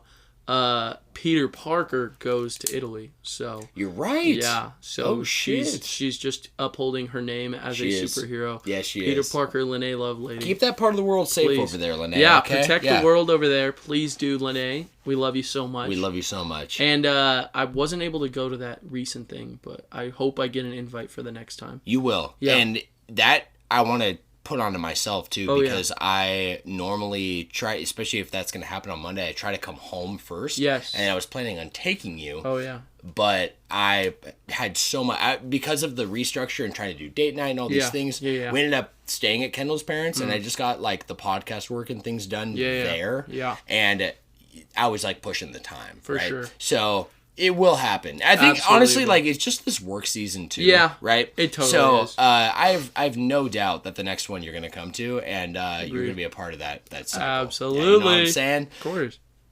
Excuse Bless me. you. Last but not least, the Sandoval 7. Oh yes. The leader of the Sandoval 7. Yep. Mikey Sandoval of the Sandoval 7. Sandoval, my brother, my bar back. Yeah, big shout out. Sandovals. Yeah, man. No, seriously, all of them. Tayden listens to the show. Tayden, that's who it was. Tayden, love those guys, man. Actually, oh, dude, I forgot to mention it on pregame. I'm not going to mention it here because it's pretty personal. Oh, okay. Mikey had some shit happen to him after shift on Saturday night. And it's awful. He's doing okay. Yeah, okay. We haven't like talked in person yet. I'm gonna see him tomorrow at work. Okay. But this was all like exchanges between him, myself, and Lene over text. Pretty insane though. Damn, we can talk after cast. We will, and I'm gonna tell you right now, it involves a lawyer. So just. Mikey's gonna be having my prayers, and we got our heart set on you, Mikey. Everyone pray for Mikey of the Sandoval 7. Yes, man. Amazing guy. That dude. I mean, that dude's leading the Sandoval 7, as I said, right? It's the whole fam. He's got 5 freaking kids. Absolutely. So, yeah, my man. I mean, that dude is a living legend. Everyone on this list. So thank you for sticking around for that. Thanks for being a part of that, Love it Joshy. So much. There's also a special shout out for the Flash Bros team. Which, before this, I had one name on here. I'm putting another. What is the other? You'll see. It starts with Brad. My man. Yes, sir. Of course. Yeah, he makes our music for our cast. So all songs that you're hearing, besides actually the it was the Uncle Iroh song, right? Oh, yeah. So now that's our, actually the section is a new name as of this episode. Ooh. It's called our Proverb Spotlight. Yes, sir. Yeah, Proverb, so that's for our final quote before we go off to the week. Yes. And kind of the outro to the cast, that soothing song. That is some other, I purchased the rights to that for the podcast. Oh, okay. Yeah, so they don't actually need a shout out. Honestly, I just don't have the info on me. I would pull it up, but we'll give him a shout out just for that song too. Yeah, but Brad has done like the intro music for season 1, season 2. We now have trivia music as of last week too, and pregame music, and then everything that's coming in the future. Brad is working independently with us, and he also has his own channel, his own content. So. Yeah. We invite you to check that out. He gets a little shout out here. Shadow Buddy is his music handle. He's pretty much on every audio platform, like SoundCloud, Spotify, wherever. And he's got an Instagram too, and that's Shadow Buddy Music. So go check him out. Baby. And Caleb gets a special shout out. Yeah, this is a long time coming because Caleb actually did get. Caleb has helped me with kind of conceiving ideas before the podcast began. Yes. And I actually thought Caleb and I were going to do the cast before I ended up getting the plan to move out of state. Oh, nice. Because he's back in Oregon. Yes. But we got it was like episode 19 or 20 or something. Yeah. The last episode of the year, Caleb was my co-host on that show. So Caleb is a part of the Flash Bros team. We will have more content in the future. Absolutely. Yep. So special shout out to him. Agree. And that wraps our intro. Joshy, you know how we do. Oh, I know. My brother. Yeah. Let's kick off our show with diving into the classics. Let's do it. You know what I'm saying? Oh, I know. In our very first segment. Yes. Which is known as Retro Recap! Yes, sir. Josh, that was fucking beautiful, it's so much my fun man. Just saying that one out of all that one's just the most fun to it's scream out. So hype. I love I love the traditions that I feels very natural that we've had with the show. Agree. With the count off and how then making pregame. Oh, and there's like a count off to the pregame, and then we also crack the bottles. Crack the teas, we have all the things on lock. Agree. Retro recap, my friends. Joshy, I have a slightly different format, I'm going to say, for this retro recap. So as of last episode, with a format change to consolidate, wrapping up season 2 for the rest of this year, for this busiest time of the year. And I think we're just going to follow this going forward because we always talk so much anyway. Agreed. But we got one game here. Coming back from, I mean, shit, I can't, the number of games that we had in like that longest episode was like episode 3 or 4 or 5. Dude, it was like 30. It was like 30, right? Yeah, it was. It's so mind-boggling to even look back that we had 30 because we have one. That's crazy. And this week's game, let me actually just clarify if there's any new listeners here. Yes. This is just a piece of gaming history that Josh and I are going to cover this week. It's curated. So it's some game that has come out either sometime in the past from this date X number of years ago. Yes. Okay? Agreed. Not just this date, but this week. Okay? That's kind of the range here. Yeah, the range of Yeah, so March 4th is when this game came out, so it is the 6th. So, okay. This came out in 2001 on the Nintendo 64 with the developer being Rare Limited. Yes. Conker's Bad Fur Day. No way. Yes, sir. Classic. This is at a 92 on Metacritic, which is actually higher than the user score. What's the pretty user substantial. I think it was like an 88. You know, still high, super high, especially for a 64 game. For sure. But this game is remarkable for so many reasons. Absolutely. So, part of the different format here is, Josh, I wanted to kind of just dive into the game as normal, and I do have. I normally get this list from GameFAQs. Okay. However, as of this episode, as of yesterday when I found it, there's another website that does a very similar thing where you can just type in this day in gaming and it will just give you a whole backlog of everything. Yeah. More extensive than GameFAQs. GameFAQs showed consoles and games and it would have the North American or the Japanese release date. Yes. But that was it, right? Yeah. And then I would do my own research on top of that. Right. This website has everything built into it. Nice. It tells you when studios were formed. It tells you when studios were disbanded. Oh, cool shit. All this shit. Yeah. So I saw this on here and I just had to stop because there was so much info. Yeah. And I thought this was the perfect game to talk about. But something that website, I can't even credit them because I legitimately didn't even write the site down. I have it pulled up in another tab. It was mob something. We'll get it in next episode. Sure. But they have a whole description they've written out based on the description that the actual game developers put out with the game. Okay. You know how you pull up an N64 box and have the description or the instruction manual, right? Yeah. So it's got the little tidbit here. So I wanted to ask you, please, should we start with that or should we just dive into convo and then end with that? No, start with it. Let's start with that. Okay, cool. Buckle down. Conker's Bad Fur Day for anyone who never played it or has no idea what we're talking about. Yes. Conker the squirrel. That's right. Main character is a squirrel. He is a squirrel. That is very true. Just like you and I. You know what I mean? We are kind of like squirrels. Conker the squirrel has had a really bad day. Too much partying, too much booze, and the result is predictable. A terrible hangover. Oh, that'll do it. I'm pretty sure that is exactly what's on the back of the box. That's so crazy. It's got to be like a tidbit, and maybe they added a little bit. But what is less predictable, however, is the fact that Conker has no idea where he is. Oh, that'll do it. It's like Hangover the movie as an N64 game with the squirrel. I love it. You know what I mean? So fire. All he wants is to go home to his girlfriend, Barry, but it seems that an unknown force has thrown him into another world. Oh. The ruler of said world, the dumb but vicious Panther King, is having a serious problem. He has been drinking milk when he discovered that the table in his throne room is missing one of its legs. Unable to solve the problem by himself, the enraged monarch sends for the mad weasel scientist Professor Von Cripplespack. Love it. Who suggests a red squirrel as a replacement for the table's lost leg. Wow.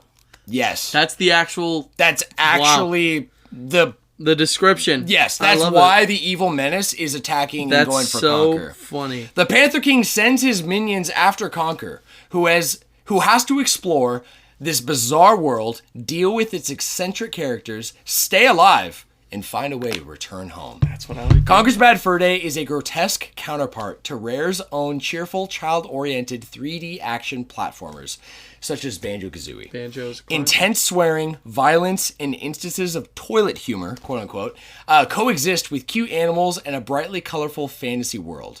The game also contains segments that parody famous movies, such as The Matrix, Terminator, and others.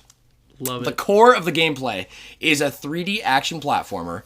Conker can jump, swim, climb, and attack enemies with various weapons, with the default one being a frying pan, which is so fun. Conker can also collect money. That's the resource in the game, is actually cash. Oh, right. Yeah. And it runs around and it talks. It's like, gimme. I love it. Which is sometimes needed to advance to a new area. The game world is reasonably open, containing an overworld from which the player can access large levels that take a while to explore. Talking to characters and performing tasks offered by them, so like basically subquests, is one of the main devices used to advance the plot and unlock a different area. A multiplayer mode is also included, allowing 4 players to battle it out in many different ridiculous ways and styles of multiplayer, including a deathmatch, a race, and a capture the flag style minigame. That's the whole rundown. I love that rundown. Did you like that? Yeah, that was great. Yeah, good? I think it's perfect to get started into. Yeah, perfect. Let's open it up. So, did you play this game? Okay, so I have the game, and I have a huge plan to play it. Okay. But I have not played it yet.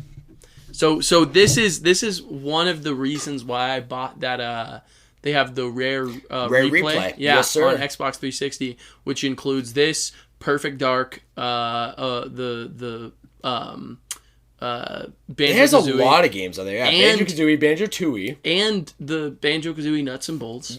It's got, You're right. They got everything that is the Rare brand on there. And Jet Force Gemini. Jet Force Gemini is also on there. And then, what else? There's like 20 There's games. A bunch. The Viva Pinata, like the classic. Yeah. So a bunch of games. A bunch of games from Rare. So... yeah, I have intentions to play it. If anything, talking about it right now makes me want to put it up on my list so much more because it sounds hilarious. It's so I don't know about you, but I think an essential to the same way that excuse me, I'm so sorry. Write that one down. I don't think you should be sorry. No, I shouldn't be. Yeah. It's a very natural response. It is, naturally. But I love comedic games in the same way that I need to once in a while watch a comedy movie, watch a comedy show, get into a comedy in some way. I love comedic games. I'm still playing through I love Trover Saves the Universe. It's fucking hilarious. It's so funny, and it's one of the reasons I had a big interest in Kid Icarus Uprising, was because and that one you wouldn't expect to be a comedic game, but they're constantly breaking the fourth wall, making jokes. It's constantly like a comedy, and so that game is definitely one where I want to play it just to appreciate, a good funny game. Definitely. You know what I mean? Definitely. Yeah. I have one quip though with the Rare replay, which is that I'm pretty sure they use Don't they use the Xbox version, or is it the N64? I'm pretty sure it's the N64. Is it really? It's not Conker's Live and Reloaded. Live and Reloaded, yeah, is the other one. It's not that, I'm though. pretty damn sure it's not. I hope not. I'm gonna look it up. I'll look it up for you. You should. Yeah. Fact check it real quick, because there's some censorship and differences in Live and Reloaded, which I think the whole... I don't know. I don't think censorship should go with this, and it's not... This game isn't even like something I would even like recommend to like my brother growing up or like anything like that. This game is absolutely ridiculous, and it was one of the only N64 games that I would see as a kid walking into the the rental store that literally had tape on it, and it said adults only. Yeah, it's the original that they have on Rare Replay. That's what it's Never mind, I take it back. Yeah. Because here's the biggest sin of that Live and Reloaded. Yes. Because I never beat Conker's Bad Fur Day, okay? And I'll get to like my experience with it as a kid on the 64, because I vividly remember going through playing at some friends' houses and being like, what the fuck is this game? What the fuck am I playing? Yeah. Definitely feeling like I should not be playing this. Like this is my mom would kill me if she knew I was playing this. But the multiplayer in the original, dude, it is one of the most fun, ridiculous multiplayer games, especially if it's just a group of like your closest buddies and you're all sitting around just playing that. If it was like you, me, Dorian, and Adrell, or like all sitting playing that game, it is a blast. Yeah? Yes, dude. It's like a third person over the like almost like Power World style, like third person shooter style. Yeah. And there's all these weapons, and you start out with a frying pan. Yeah. And you find weapons on a map, and like it's PUBG. Kind of but not as big, and not 100 players. Well, but kind of, Well, PUBG you start with a frying pan though. Okay. You know that? I didn't know that. I actually never played PUBG. I played it a couple times. It's if you played Fortnite, I think Fortnite perfects that style way better. That's kind of the gist I've gotten, because I've only barely played Fortnite too. Yeah. But you start with a frying pan, but you're at a big disadvantage because there's guns, there's a rocket launcher in the map, there's a sniper rifle. So it's kind of like old school Halo where you're trying to get to these weapons. Like a chainsaw, right? And literally, like, just decimate everyone. And so you're fighting each other. You're fighting each other only. There's no one else on the map. Yeah. And I never played like it says deathmatch, or deathmatch is probably what I'm talking about. So the race I never did, capture the flag I never did, but the deathmatch, it was literally like old school Halo. Like, you have lives and kills, and you see like a leaderboard. Yeah. Right. Ridiculous. It totally plays into making fun of itself and not taking itself too seriously. I like that. As you probably got from the description. Absolutely. But everyone is kind of like fluffy and cute. Yeah. Yeah. So in multiplayer, you get to choose your character, right? And like there's Conker, obviously, he's a squirrel. Right. And but if you kill Conker, like if I was to run up to you with the chainsaw, it is bloody. Really? It is so gory, it's funny. Over the top, right? It'll be like, and then it shows like a Gears of War death animation, and blood is like squirting on the screen and shooting out of Conker. Yeah, it's like so funny. Oh, it's so over the top, it's ridiculous, right? There's another character who's like a teddy bear guy, and he has fluff in him, so the fluff goes everywhere. Oh, that's so funny. It's just ridiculous, man. The sin is that Live and Reloaded completely changed the multiplayer. They actually made it more like a actual shooter, so it's a lot more technical, right? And a lot more like more FPS than third person silly. And I remember like pulling it up with my buddies in high school, and I'm like, this is a joke. This is not Conker's Bad Fur Day. Right. It looks pretty, but that's it. Right. The game is absolutely ridiculous. Yeah. Did you did you ever like go to a buddy's growing up or anything and play this? So, I feel like it's so different for us because we grew up at a different time. Yeah. Most of my exposure to Conker's Bad Fur Day was the YouTube I watched growing up. Okay. But it definitely had its own life in my interest towards it. if that makes sense. Yeah. Where it was like, obviously, like, you know, the whole meme of like the Great Mighty Pooh and like all those like ridiculous like jumping on the boobs of these flowers and like all these jokes that like are clearly like it's the I don't want to say bait and switch, but it kind of is. Of like, it looks like a kid's game, clearly is not. You know, you're pissing on walls and shit, and it's just like very. I don't know. I'm so interested. I've been interested since I was a kid. I just haven't played it exactly like yet. Yeah, you know what I'm saying? Yeah, no, fuck yeah. Yeah. I have one more question for you, which is the Matrix reference. Was that new to you? Did you know that it is a parody on The Matrix? Yeah, because I've seen like doesn't he do the shot where it's like he's got the glasses on and he literally dodges the bullets? Literally. Yeah, I was gonna ask you if you'd seen gameplay of that or anything. I have seen that. That was my first exposure to the game. To Matrix? Yes. Actually, you know what's crazy?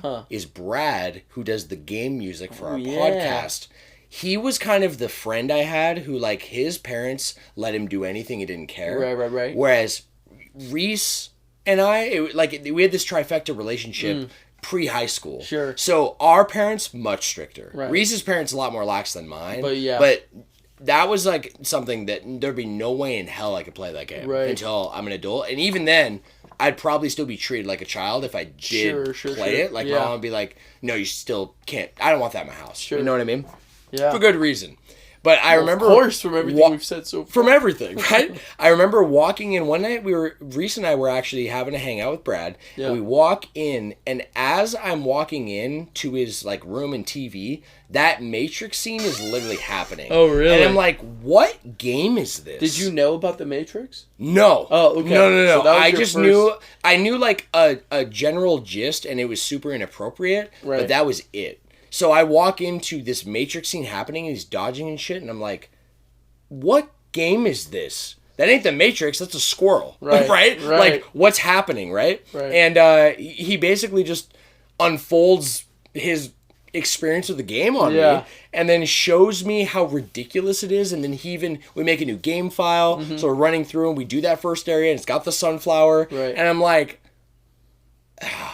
Yeah, like I said earlier, if my mom saw me playing this, like, so mad, bro. Like, I shouldn't be playing this. This is, like, actually ridiculous. Yes. But it made for a memory I'll never forget. I love it. Yeah. And it makes me want to play the game right now so bad. Yeah, man. And I think, I feel like the last thing I really want to say to wrap it is...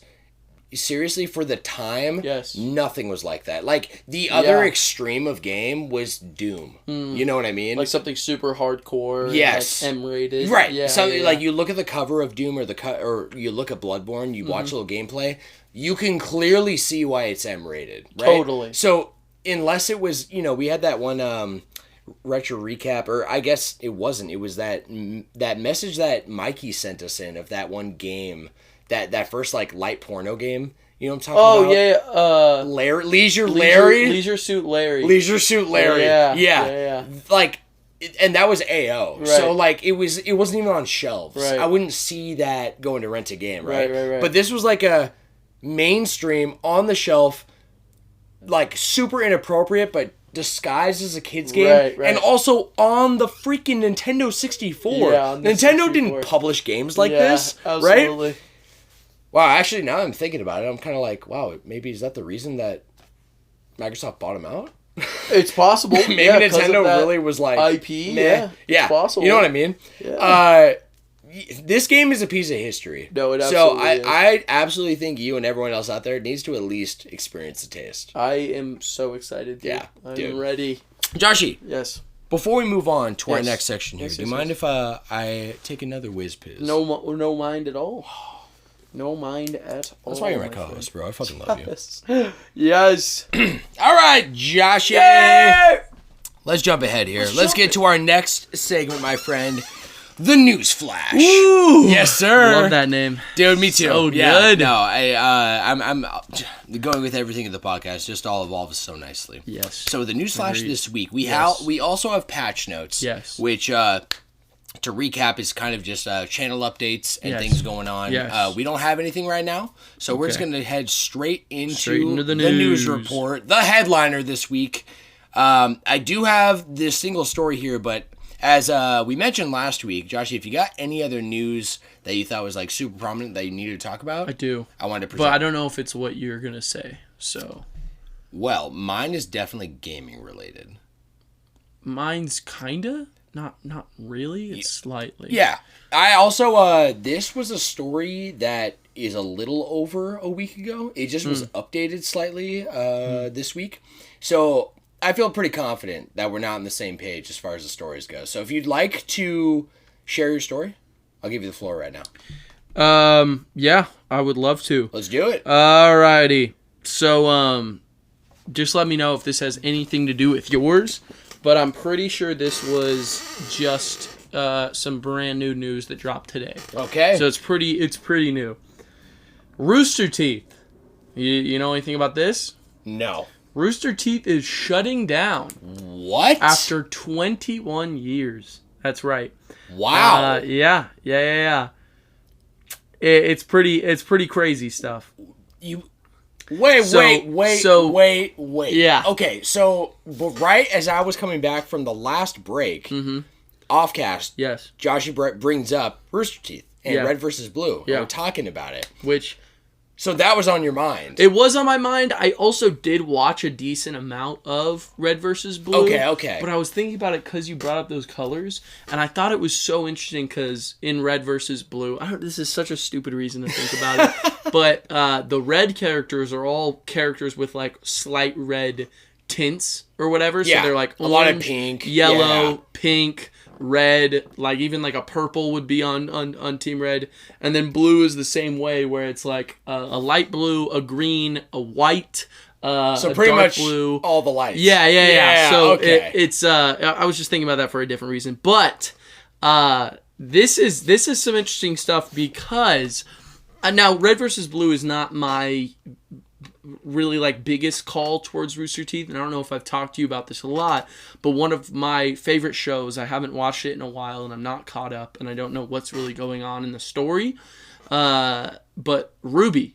RWBY, yes, which I was a huge fan of. I watched up until season 7, I think, and then there's 8 and 9, and I think there were plans for season 10, but we don't really know where it's going. But it's not like fully wrapped. No, not at all. So, the parent company of Rooster Teeth, which I didn't know if you knew, they were bought out by Warner Bros. I didn't know that. Yeah. So, what this article says, I'm just going to read this. Yeah. After unsuccessful attempts to sell the unprofitable fandom, gaming and comedy entertainment division, Rooster Teeth is shutting down its operations.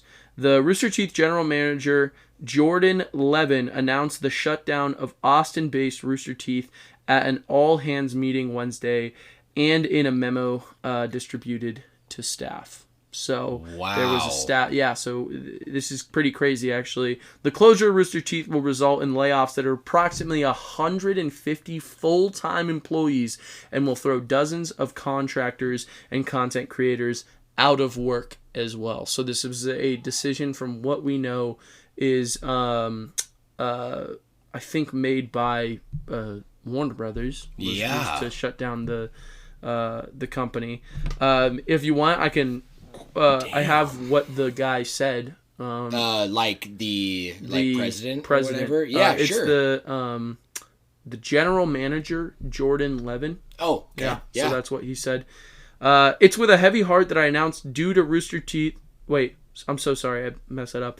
It's with a heavy heart that I announced that Rooster Teeth is shutting down due to challenges facing digital media resulting from fundamental shifts in consumer behavior and monetization across platforms, advertising, and patronage. Levin wrote in the memo obtained by Variety, "Our legacy is not just a collection of content, but a history of pixels burned into our screens, minds, and hearts." There is a full memo, but that's kind of the beginning of what he said. But essentially, the whole company's being shut down. It's kind of unclear at the moment what would happen to like Ruby. Yeah, I was gonna say the different stories that they got going on, because they have another show called Genlock, which is another thing. Red versus Blue is still going on in RWBY. It is? Yeah, it is. I didn't even know that. It's on like season 23 or something. Holy crap. Yeah, it's pretty crazy. Apparently there's a big old plot going on. But RWBY I was very, very tied to. And if anything, I still push that as an amazing show, especially the first 5 seasons, definitely the first 3. Like, it is seriously good. And if you're a fan of anime or power systems or those kind of really big lore, like 7 Deadly Sins style, where things are set up, there are questions, they get answered that bring up a million more questions, a lot of things going on. It's a home run. I really think it's incredible. The only thing that brings it down is the animation in the first earlier seasons. Yeah, and if you're a fan of CGI anime at all, that's up to you. But it's hearing this, I don't think I'd be affected a ridiculous amount because I haven't watched RWBY in years. Yeah, It's been a long time since I've actually sat down and watched RWBY. I'm like 3 or 2 seasons behind. Okay.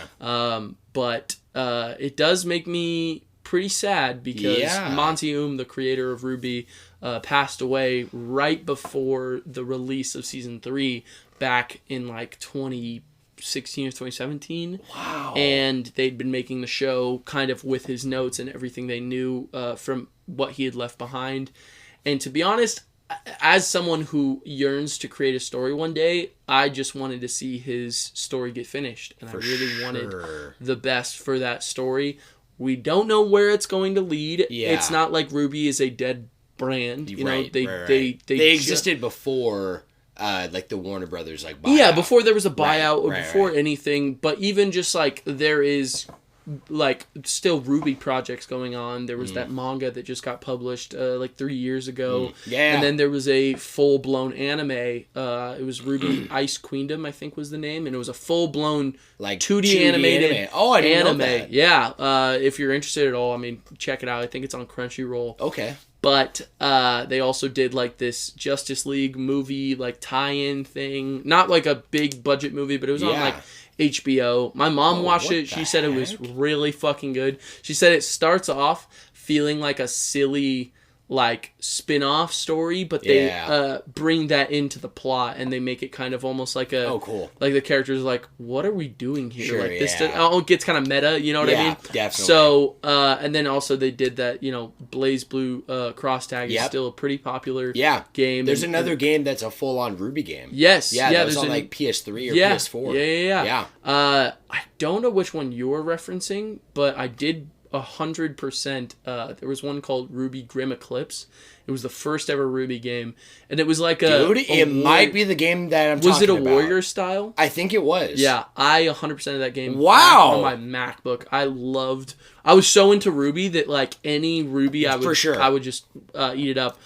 That's mostly what I am thinking about. Obviously, prayers go out to the families of people who are losing their jobs. You never want to see that, especially with a big company like Warner Bros. You'd hope that people would, if you get into a position where you are a higher up or even an employee that works through Rooster Teeth, you would hope the best for them. I hope they can get back on their feet, or they're in some way, set up in some way where they can, get some kind of new job. Yeah. But I thought that was a pretty big deal. No, bro. I thought that was pretty big because you and I have both kind of experienced a little bit of Rooster Teeth at different times. Not definitely. Not we're the biggest mostly fans. Red versus Blue being there for me. Yeah. But actually, I'll be honest. One of the first things that came to my mind. Yeah. There's another podcast, and I can't remember if I've talked about this on cast ever. Yes. But I definitely have influence that I have gotten for this podcast from other podcasts, especially originally Podcast Beyond. Yes. Through IGN, one of the first real big gaming podcasts ever. And so without going too deep into it, the company that started from that, and they're probably the biggest gaming podcast now, is Kind of Funny Games. We've talked about that, and I've shown you a clip of what it looks like. Rooster Teeth, I don't know if they bought them out, quote unquote. Yeah. But they definitely are an umbrella company under Rooster Teeth, and that was announced years ago. Yeah, I thought I saw something in this article about kind of funny. Yeah, I thought I just did, but I'm gonna look a little bit deeper. That's wild, man. I honestly, I'm with you. I wish the best for, obviously, like that whole podcast team, for Red versus Blue, for the Ruby team. Yeah. Like, I'm, you know, even from everything I know about the podcast when I was following it, like, and listening to it, like, every day, it sounded like my first guess would be like those guys are going to be fine on their own. I'm not really sure on the technicalities, though, right? Like, I don't know if, like, because you're bought out and purchased, right, if they decide to shut you down, if you were, like, legally allowed to continue independently funded, right? Like, I don't really know the whole kind of, like, system. I don't think legally, I don't think you can continue something if it's bought out, even if you shut down. It's like ukulele. You know, it's like those original creators who aren't with Rare anymore have no right to their original creation, which even though Rare is kind of shut down now, those IPs exist under Warner Bros. Or at the, you know, like Microsoft in that situation, but in this situation it would be Warner Bros. I believe from what this is saying, obviously this might just be talk, but it says Warner Bros. Discovery in talks to sell shows like Ruby, Red vs. Blue, and Genlock, and will shop the Roost podcast network, which I think kind of funny is under that. Yeah, that's network. The podcast. It's network. Shutting down. It says will shop the Roost podcast network. What does that entail? You know what? This is perfect because I was going to ask you a question. Oh, okay. And tell you. Tell me. At the same time. Okay. That right as I sat down. Yeah. After my first pee break I just took, like... Yes. 10 minutes ago. Uh-huh.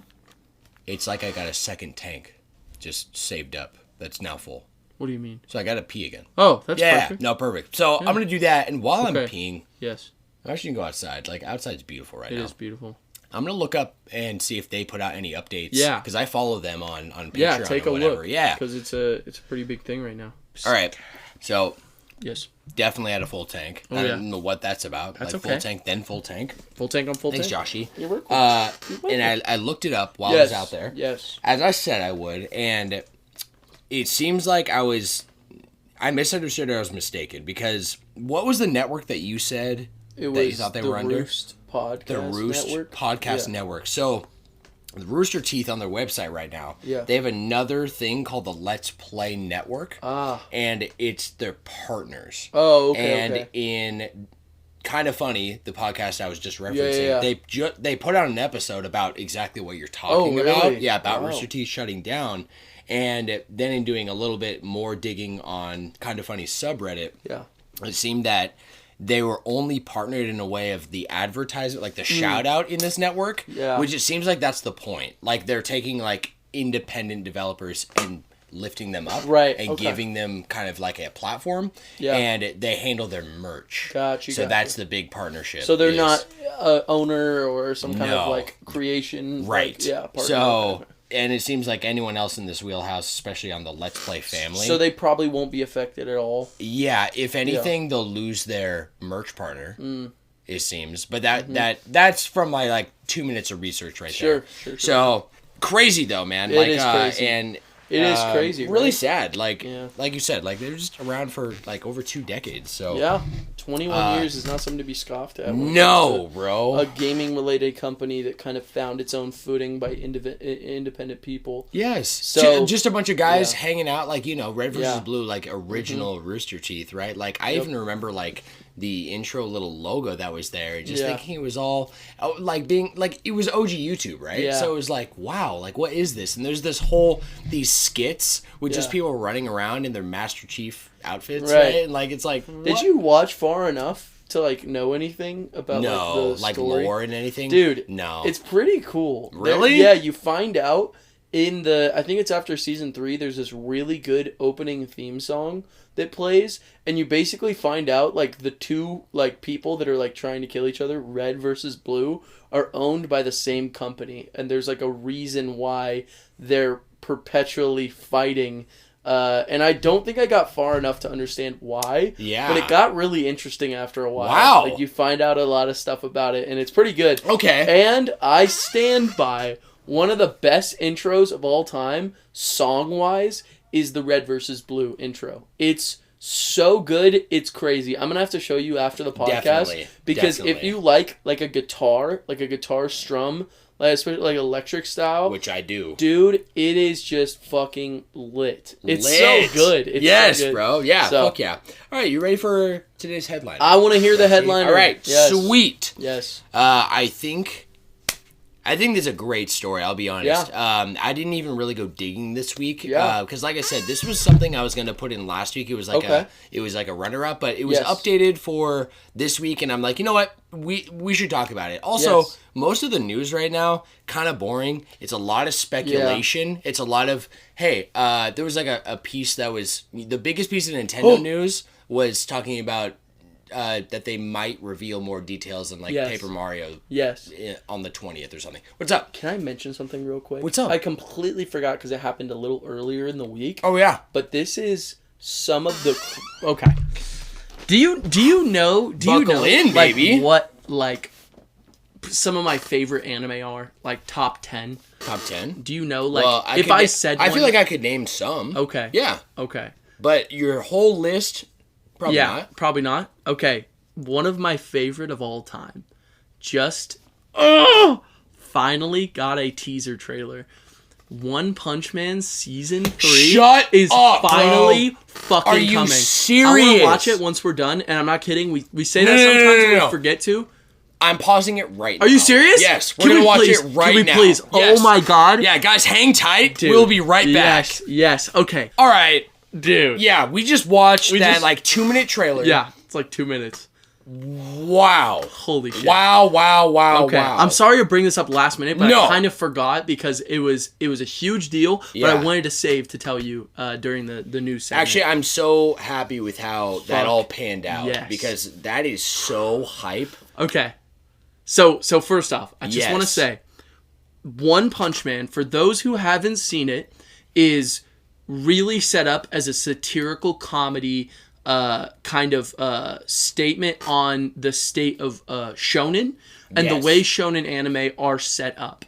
So the idea being a character, a young male character, is burdened at the beginning of the story by having a yearn to be more powerful than they are, right?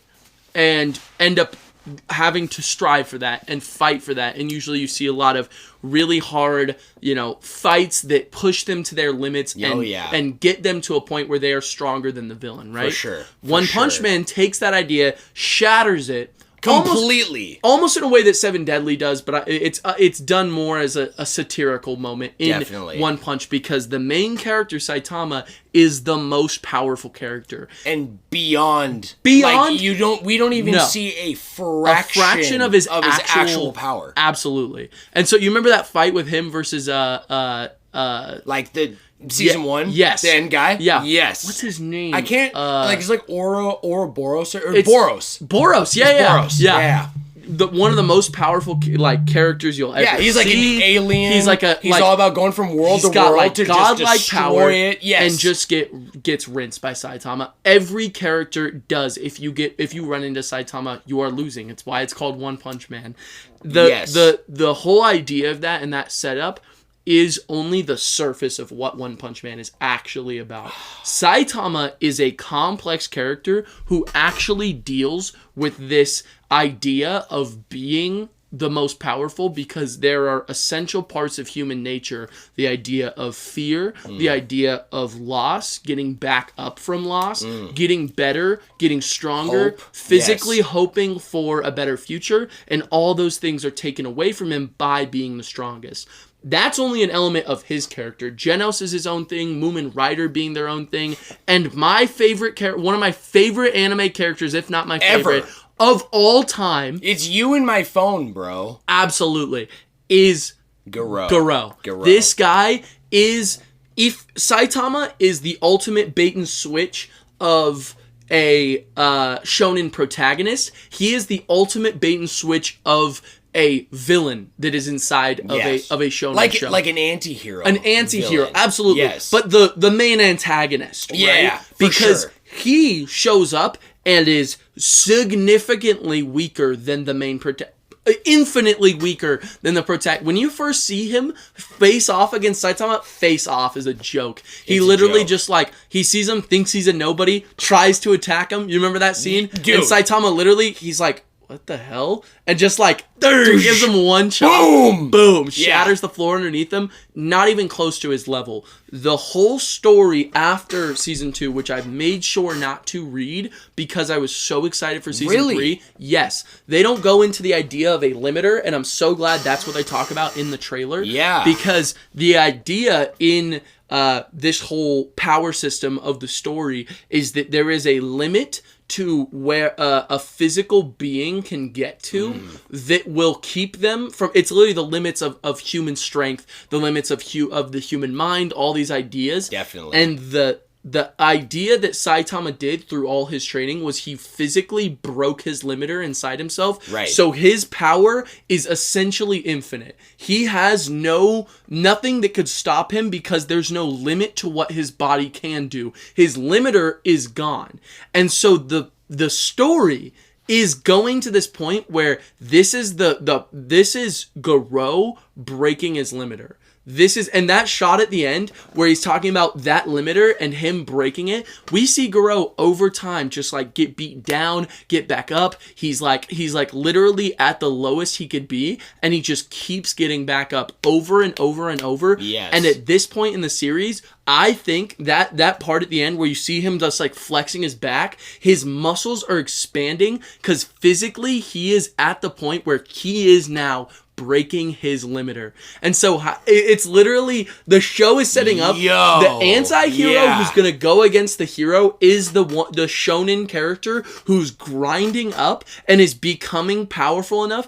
I said this years ago, and people laughed at me at the time. And obviously, whoever read the manga, you know what happens. I don't know where it goes, because I'm making sure not to. For sure. But is the manga done? No, it's still going. Okay. It's still going a little bit. That's what I thought. The last thing Yes. that you and I had talked about this was, do you remember showing me that panel? Yeah. Of some big behemoth thing that was named but was never shown. Yes. And that was the first time we were shown like a small, I don't even remember what exactly we were shown, but it was like a piece of that being. Do you know what I'm talking about? Yeah, his name in the show is God. He is literally, he is the most powerful like creature in the world of One Punch Man. Wow. Yeah. So I said this a long time ago. I believe that this is that Garou is the only person who has potential to give a fight to Saitama that he will actually have to try hard in and use multiple serious attacks, actually have to go hard at. And I am 100% convinced that's what the series is going towards. 100%. And so that is so hype. It's so hype. I can't even believe it. And the day before this, I was looking up any news, if we have any kind of announcement, and the last thing I was watching just some things that was like, yeah, no news yet. Hopefully we'll get something soon. No. Yeah. The very next day that dropped. Oh, and so, my I don't know. Gosh, so bro. crazy. I just, I couldn't go without mentioning No, it. dude, I'm so glad you did. Yeah. And honestly, of like any anime, I've been thinking on the top of my head right now, besides maybe Demon Slayer. Yeah. Because AOT was kind of it. Yeah. For the most hype I've ever been in, like, modern times, like, waiting for the next thing to drop. Right. Demon Slayer, there's like a mix there because I'm enjoying it with Kendall and she's excited. Sure, yeah. But for me personally, One Punch Man, like, I don't think I've ever, like, stopped 2 seasons of something ever. Yeah. And been so fucking hyped for what the series has. For where it's going. Because you can't even guess, right? Yeah. Like, you've got your, like, idea on it. Yeah. I could definitely see that. Yeah. But One Punch Man is just, like, the whole part of the satire is that it's completely unpredictable and it will just break any trope you think is going to happen wide open. Absolutely. Right? And that's even another thing is, what if we experience the whole joke that's been since episode 1, which is this idea that all these characters have this crazy backstory.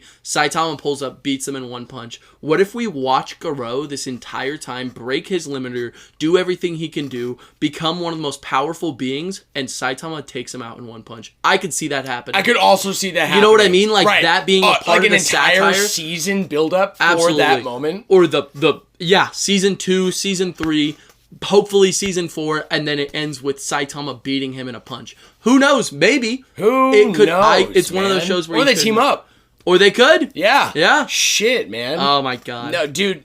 Yeah. So excited. Oh man. I love it. I'm so hyped. One Punch is so good. There wasn't a release date, right? No. It just said now in development. Yeah. Right? Okay. Which they've been saying that for a while. It's the same studio, and from what we saw there, I think they're just releasing that as a trailer, but I'm thinking it's probably going to be around next year. Okay. That's what I'm thinking. Cool. Probably cool. Just from all the other things I've seen through anime, you know. Yo, my bad. Had to reconnect my cable setup here real quick because for some reason this little adapter that I used for the first time in this episode, it handles the charging and the microphone. Oh, yeah. Because I have a different setup, and it just wasn't charging enough. It went down to 10%. It seems to be working better now because go. it's in green, so we're good. Looks good to me. Let's jump back. Let's do it. Coming off of the massive hype train, that was the Season 3 trailer, which y'all should definitely watch. It's literally like less than 2 minutes. Absolutely. And it is so hyped. You don't even need to know what's happening in that show at all. Just to see some crazy action. Dude. I agree. Everything with Garou, because I want to say, too, because I feel like you and I could have an entire podcast on One Punch and everything, because Completely you agree. Appreciate that show more if you're, familiar and you love anime and you love games. Agree. Because it takes everything that you love and it just goes... Switch and it that gives it in a totally different way. Yeah, so I feel like a part of that satire is, we don't get any shonen buildup of Saitama as a character at all. Agreed. It's so hype when he shows his power, but it's kind of like Meliodas in a way, right? Of this dude already has figured it out. We didn't see that buildup. Right. All we're hearing is a backstory of bro, doing 100 push-ups, 100 squats, whatever, bro. So, seeing Garou go through this power, good. He's getting the shonen spotlight, he is. Right? As the villain. As the villain. It's so right? good. Dude, it's so good. Also, I want to say, too, it brought me back, whenever I think back on that part of the show, I think of Metal Bat. Oh my god. As an entire character. Yes. And how...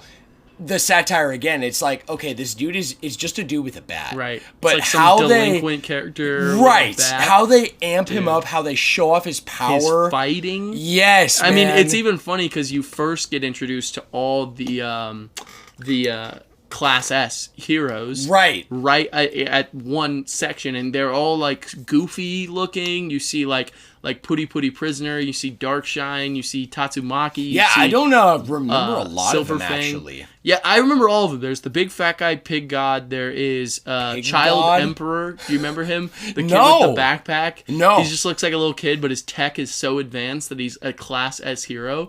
He's pretty crazy. And then, Pig God, who eats, anything. And then there's Putty Prisoner, Darkshine, Silver Fang, Bang, who's the number 1, which we don't see. He doesn't show up to that meeting. Right. Yeah. Wait. Is that the character you said that we've never seen? We've never seen him. Bang. Yeah. We've seen him now in the manga, so I know what he looks like. Do you? But that build-up of just the hype of who he is, so fucking pretty hype. worth it? Is he look... Yeah. Oh, okay. yeah. For sure. Yeah, they do not skimp out on cool-ass designs in this show. Yeah. Flashy Flash, there was... you remember Metal... there's Metal Knight, and then there's also... there's... I only really remember, a few. And I don't even know if I remember, their names. You should rewatch that show, because one of the hypest things, even about, Metal Knight, is in Genos' backstory, you find out that his village was killed by a cyborg. It was this robot who went rogue and killed everyone in his village, and that's why he got cybernetic enhancements, and that's who he's hunting down. Yes. And there's huge, ideas, because we never see Metal Knight's real face. He's always an unmanned drone with insane firepower. There's just like build up to the idea. Wait, I do remember that. Yeah, because don't we see who's behind Metal Knight? We don't see exactly. 2? We see like his hand, and we see like yes. like him talking on a radio, but we haven't seen who he actually is. Right. And I think, you know, there's huge evidence to put towards that's like Genos' final villain, like the person he's gonna have to fight in the end. So, and hype stuff, why is he working with the heroes? Like he's, I don't know. Wow. Don't know. Okay. Just some good stuff. A lot of more really than good, stuff. man. Absolutely. Like honestly, I was just talking about it today with Dylan when I was on the phone with him earlier, where we were referencing the fight between Metal Bat and Garou and how they are naturally kind of the same like physical prowess, and we were referencing it in reference to Thanos versus Hulk, where Hulk is extremely powerful, and we see him in Infinity War just like start wailing on Thanos, but the biggest difference is Thanos understands combat. He's a fighter. He literally was able to block punches. He starts like literally getting into a fighting stance, puts him into a fucking blender because he understands combat. And that's what Garou says about Metal Bat. He's like, this guy is insanely powerful, but he's basically a delinquent with a stick. He doesn't know how to use it. He's not a fighter. He is a big, massive, you know, all he knows is power. It's power, right? But which is without crazy. The tech. Yeah, exactly. Yes. And it makes me think of Smash. Right? Yeah. Like it's like you can, we can go hand to hand, but then you play against someone who understands the technicality, absolutely. And so they're pairing, and you're like, how? Like, what am I even seeing? Absolutely. Someone could beat a Ganondorf as Alf. You know? Absolutely. And if they have a good tech and an understanding of the fighting in the game. So, anyway. One Punch Season 3. Love it. Fucking baby. A huge recommendation for One Punch. If you think it sounds too goofy, or it doesn't take it serious enough, or you're just not in the mood for something like that, reconsider. It is absolutely worth every second of you to invest into it, and for this hype. Even that scene with you mentioned Moomin Rider. Oh my god! It's like that scene makes me cry. Why is this random scene with this random character? That's how it feels in the moment. Right in the moment, like so powerful emotionally. Yes, how absolutely right? How is this show able to do? Yeah, the show instills so many emotions in ways you've never felt before. Seriously, good. Like. Yeah, I couldn't say enough good things about that show, and I would say I'm not even like really like a huge, massive. Yeah, we're just. Sorry. What is that from? Oh my god! Wait. Do you know what I'm talking about? Yeah, I do. Right, you just reminded me of it. Oh, it's Avatar. Remember? It is Avatar. Iroh? It's Iroh. Yeah. He's like. But he's literally doing. He's doing like, what is he doing? He's like doing he's in the jail sit-ups. cell. Yeah. And he's like eating and like doing. Oh, and he's like sitting up. He's doing like. What is he? That's what it is. He's doing this. It's push-ups. The push-ups in the clap. Yeah, and so the guard comes in. Yeah, and he's just. He pretends to be a crazy old man. Your face matched it. I was like, I've seen this before. Yeah. What is this? God, I love you, Josh. I love how we can literally have something. I'm like, you know what I'm talking about? Oh, shit. That's all I said. Yeah. Let's get into the headliner. This week's headliner, Joshy, is titled Nintendo Says Tears of the Kingdom was pirated 1 million times pre-release. Holy shit. Pre-release. In a lawsuit against an emulator creator. I heard about this. You heard about this. I did. Okay. What's the name of the emulator that we just It's called Yuzu. Yeah. Yuzu. Yeah. We have never like had an in-depth convo, I don't think, about Yuzu, but I knew of it in a way I thought you had too, so I thought the story was really interesting. Yeah, it is. So this comes from IGN, and this, like I said, this popped up in my feed last week, but I feel like it's expanded a little bit more with the info, and I just feel like the story is really good. Yeah. And it's pertinent to today's conversation. Agree. Let's get to Nintendo is suing Tropic Haze is apparently the name of this company that has put out this user product.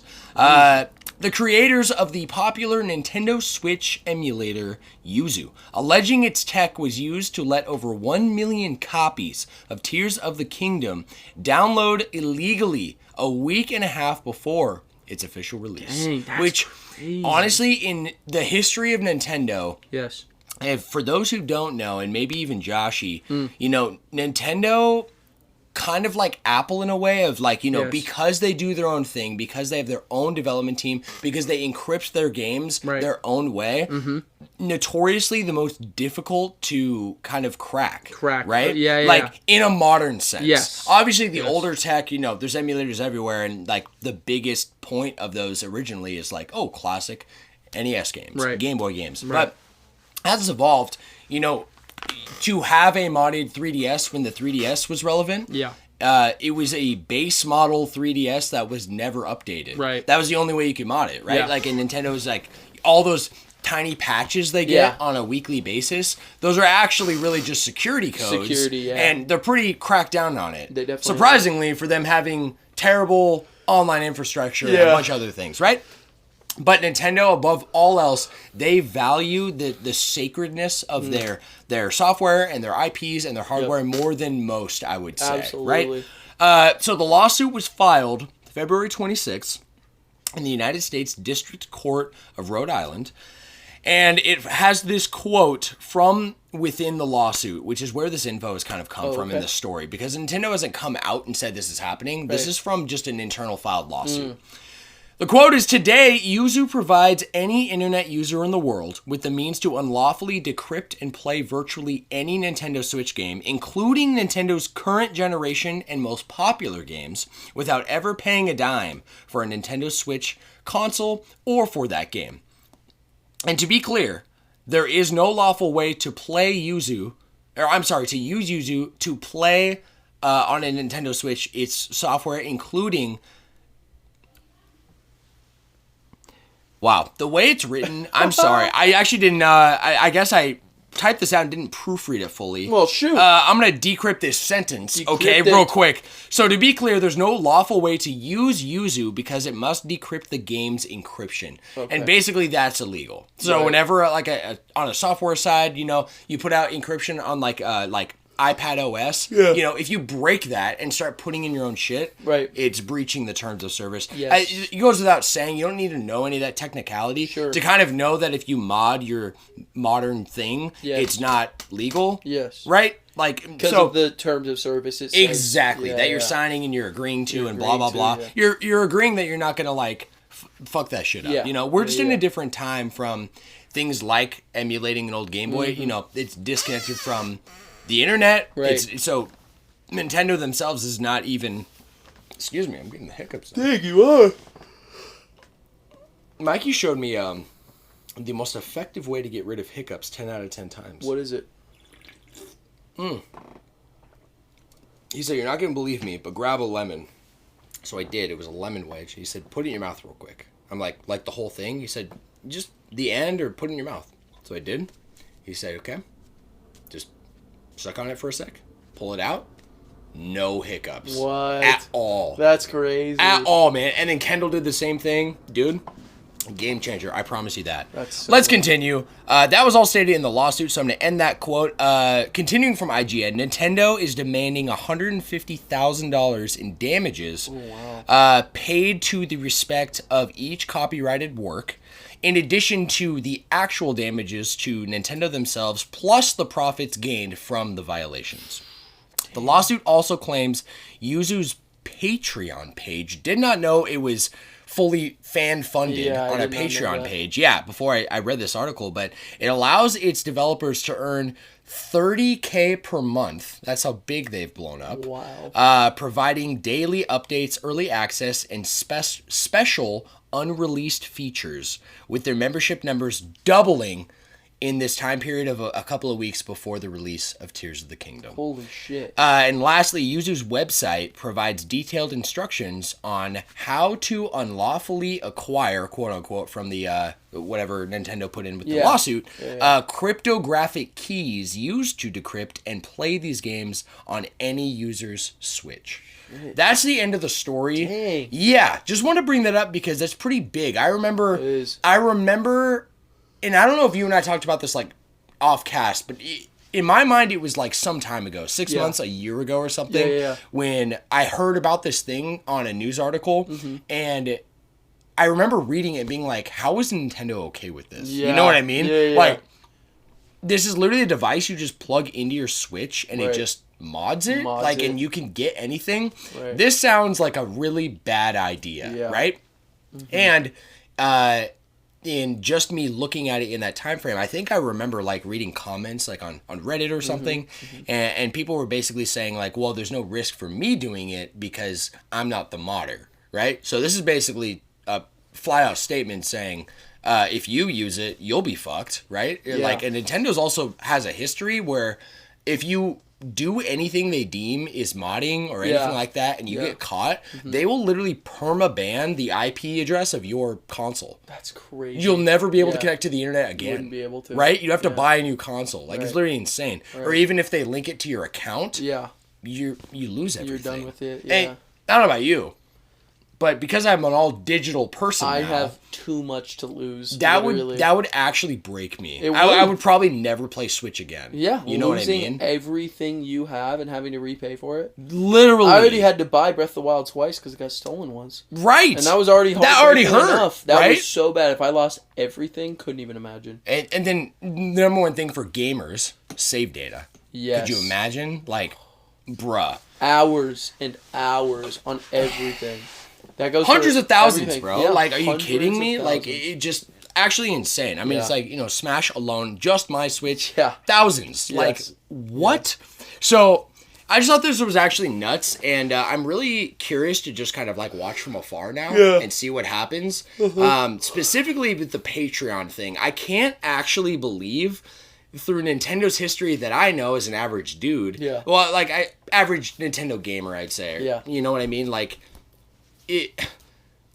I know I would not be stupid enough to really like advertise that I'm doing something with modification with a current gen system for Nintendo, and they had the balls to put this on a Patreon page, right? And crazy, I can't even imagine. Yeah, that's completely public, right? Like you can just access it. Anyone can. Anyone can. Yeah. I mean, Nintendo themselves is saying that they through their research and homework and their digging, from my understanding from like these big boys, if they're tackling something like I listened to like this mini kind of like rundown from this guy who used to work at Blizzard, and he was basically describing the ban process, and he said, we get harassed all the time by the community. Why haven't you done a ban wave? Why haven't you done this? Why haven't you done that? And he's like, whoa, we'll do it when we're ready. Right. Because I promise you right now, my team is sitting back in here and they are gathering evidence. So they don't do anything unless they have if more than enough sufficient evidence to make a case for it. Absolutely. Right? So in Nintendo's own research, and their research team is insane, right? Like, they're looking up and down for anything that they can get their hands on. Absolutely. To at least get some money or like just shut something down. Yep. And they've on the website of Yuzu, which is also public, right? Separate from Patreon. Right. They're saying they literally have a tutorial of how to mod your Switch. That's crazy. So, That's crazy. Like, I feel bad because of the human side of things, but also kind of dumb. I agree, but I mean, it's hard to even be like, at the end of the day, it's just gamers wanting to play video games. And so that's the part that kind of breaks my heart where I'm like, yes, there's terms of service and all those things, but, and I'm not trying to say anything about... Yeah, like justifying. Justifying it. I'm really not. But at the end of the day, it's just kind of hard to completely get behind Nintendo and say, all these damages are worth, everything that it's worth when it's just gamers wanting to play video games. Yeah. However, we're in a world where... you can't just take things. You can't just have nothing's free. Have things for free. You really can't. No. And so not acknowledging that you're breaking the law and doing it so publicly, even if it's just for fun. To be honest, even if it's just to have a good time and play video games, and it's not malicious or some attack on Nintendo. It still is against the law, and you gotta know when you get yourself into those businesses. You gotta reap the consequences, unfortunately. Even if it's just people and gamers, and it is people, that's how it goes. That's how it goes, and gaming is not what it was, I mean, no way. Y'all probably know just from listening to our show, right. Gaming is so much, we were talking, a big point of news recently was how last year had the most layoffs ever within the industry. So we're talking hundreds of thousands of jobs, right? Yep. And cuts. And, you know, it's well beyond the niche point. Like, this is a competing business with film. Agreed. You know what I mean? Like, this is a multi-billion-dollar industry. Absolutely. So it makes sense. It does. The only real place, like, to kind of wrap it, honestly, is I'm really curious to see how Nintendo follows through, because I would guess from all of this that a plausible thing that happens in like 6 months to a year from now is Nintendo puts out a massive ban hammer against those million copies, right? I can believe it. Like in the way that I described, like the people who participated, they're banned, they're sued, something. Some kind of lawsuit, you know, not saying that they shouldn't and not justifying it either. Agree. Do you feel it? Yeah, I do. A little bit of draft? Yeah. First time I've opened my window in 2 years. Nice. Yeah. Glad we can make history. That feels kind of nice. Yeah. Thanks, Josh. You're making that happen. I'm really curious to see how they're going to handle the user side of things. Yes. Because 1 million plus copies, that is a fuck ton, right? Agree. And based on their statement of suing them for those copies, like, it sounds like they're, you know, the damages and the amount of damages that they're asking for. Right. Or I don't even know if I worded that right. You know what I'm saying? No, right? I do. The money that they want. Yes. Agree. Really, sitting here right now between you and me, I'm like, I hope they only go for the company with this. Yeah. Because if they do decide to, like, really, like, tackle, you know, it's kind of a big stretch, though. I mean, how many did you say there were? Over 1 million. Over 1 million? Over 1 million. I mean, and that's only, like, in the title of this and in the lawsuit, it only claimed that number with Tears of the Kingdom. Yes. So obviously that's disregarding any other game, right? Which there's a ton of Switch games. I wouldn't be surprised. Like, who honestly bought one of these, got Tears of the Kingdom, and only got Tears of the Kingdom? Yeah, probably not, right? They probably are like, oh my gosh, I have this device to get anything and everything, you know? I agree. Even in a small way, like when I modded my PSP, between you and me, like way back in high school, there was something within me that still felt it was super wrong to, like, pirate an actual PSP game. Interesting. I still wanted to buy my PSP games. You know what I mean? Like, it was like, no, this feels illegal. Right. But getting, in a weird way, getting a Super Nintendo game on my PSP, that's something PlayStation can't do. Right. That's something that isn't possible without this, and nobody loses money. Agree. So I don't have a problem with it. Right. If anything, I think it's cool, right? Sure. And I'm like, I want to do it for just, like, myself and, like, just tinkering, right? Totally. So that's all I really got to say. Do you have anything else you want to add on to it? Or? No, I think I said everything I was feeling. Yeah, hell yeah. Everything about Guro? Oh, yeah. We're good? Yeah. Oh, yeah. Beautiful. I could go on for longer about Guro. Oh. You wouldn't want me to. You could, huh? I could.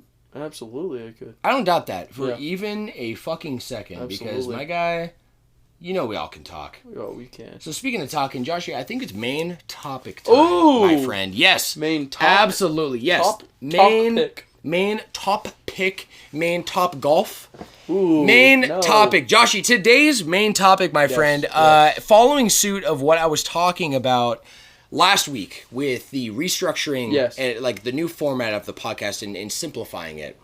I want to keep things as open-ended as possible whenever possible. Yes. So today's main topic is doing just that. Okay.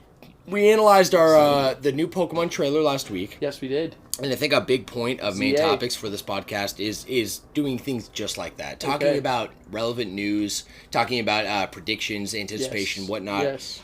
Today's main topic is going to be a speculation and wish list for the Nintendo Switch 2.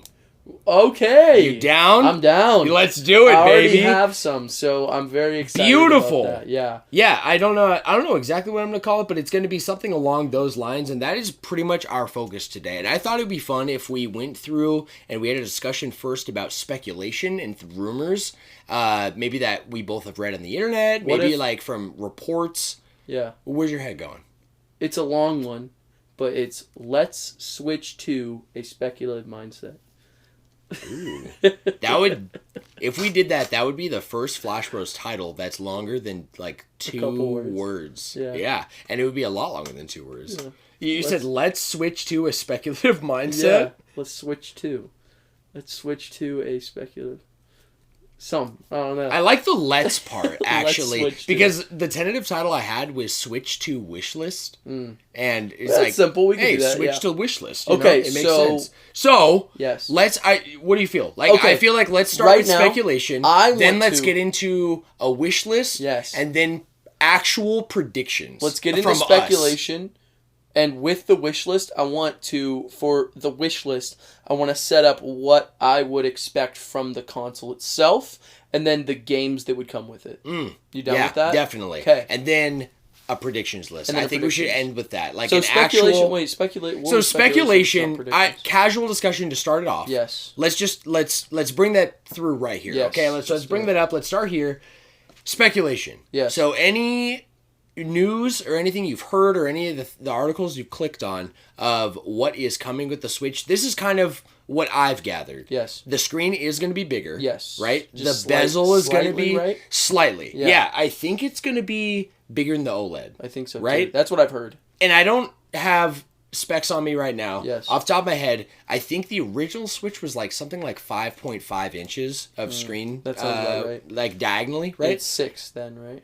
Yeah, it's not that much, but it I mean, because you're playing on it in handheld all the time. Right, you can feel just that half-inch difference. It's so important. And the bezels being closer, it is really important. So, bigger screen, but allegedly it's not an OLED, it's LCD. Yes. However, that... Ooh. Dude, what was that? I have no idea. Who is this guy? That's must be Grisbolt, dude. Grisbolt. Why would he do that? Well, built-in whoopee. Oh, that's so cool. You know what I mean? Whoopee Bolt. I'll squeeze it one more time. Dang. Yeah, it's Grisbolt and his buddy Whoopee Bolt. I think they accidentally sent you a Whoopee Bolt. Oh, I'm not gonna lie. Yeah. No, it's all right. You know, it's still just order another Grisbolt, put them next to each other, and then just say guess who. You know what I mean? Yeah. And pick one up, and it's a 50-50. Yep. Someone will pick up one, and then that's what I'm saying. Oh, you picked up the Whoopee. You know what I'm saying? Bolt, bro. So bigger screen, and we do know it's like LCD. Yes. And then that's kind of it as far as like what we actually know for sure. We know that the hardware is being upgraded in some way. Yes. Like we know that it's getting a new custom chip, which is very common, right? Like that's like for most, that. Yes. Even new pro versions of systems sometimes do. Absolutely. Yeah. And it's like direct partnership from like Sony, for example. You know, they directly, I think, partnered with NVIDIA and they have like a custom NVIDIA graphics card. Okay. So it has an equivalent in the PC, but it's custom made for PS5, so you can't like take it and put it into PS4. You know what I mean? So Nintendo definitely has theirs, and I think I read that the rumor is going to be it's more powerful, which makes sense, right? I think it needs to be. I think it needs to be because there was what Johnny said last time too. Yeah, exactly. It has to kind of be a priority. Yeah, and to what degree, I don't know. No, I don't either. Right? Like 4K, for example, we talked about that. Like, I don't think that's necessary. But 60 FPS, like having it be really smooth, like Smash, it's unreal how you can play 8 players on that game, and it is 60 in handheld mode. It's crazy. That blows my mind. It is crazy. Right? Yeah. But that is one of the very few kind of games like that. Yeah, even especially Mario Kart first 8 party. Deluxe. Yes, bro. 3-player, you throw 3 people in there, and then it's dropped down to 30. 30, sure, you can feel the difference immediately. You can see it, you can feel it. Yes. It's just very different. So, was there anything else that we know any about? rumors that you've seen? I mean, obviously one of the biggest ones that got me excited was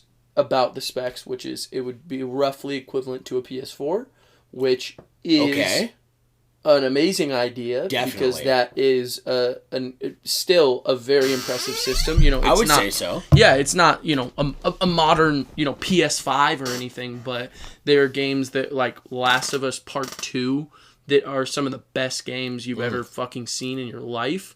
Red Dead Redemption 2, like some of the most beautiful games. God of War. Spider-Man look incredible and run really well. Really well. So that could open up a gate for a lot of absolutely. different games that could be good. I completely agree with you because, you know, it's even hard to fully put my headspace in a base PS4 right now because I sometimes forget that we got a PS4 Pro, and I personally got one, right? It's in my room, right? Yeah. So it's basically decoration in there. It's so funny. People are like, "Wait, you have a PS5 and a Pro?" I'm like, "Nah, it's just because I didn't want there to be no space right there." Exactly. It looks good. At least, it does. You know, I like the white, and it matches the white. Yeah, it does. I like the white console. Yeah. Oh, dude, you know I'm a white bitch. So, honestly, I think my kind of like biggest focus for the Switch, I have other things where I want to talk about, but at least on a rumor standpoint, you know, if it is like PS4 powerful in terms of hardware, I think that is amazing. I agree. I actually think it's fantastic because I think the 60 FPS is the biggest issue for me. I would rather have a 1080p or 720p game versus 4K on Nintendo if it ran at 60 FPS over the 4K. You know what I mean? I do agree. Like, I kind of do. I mean, you know, it's tough to say because I'd want to see it and how those games do run because, you know, every game I think has a different appeal to it when it comes to the visuals and what works with it.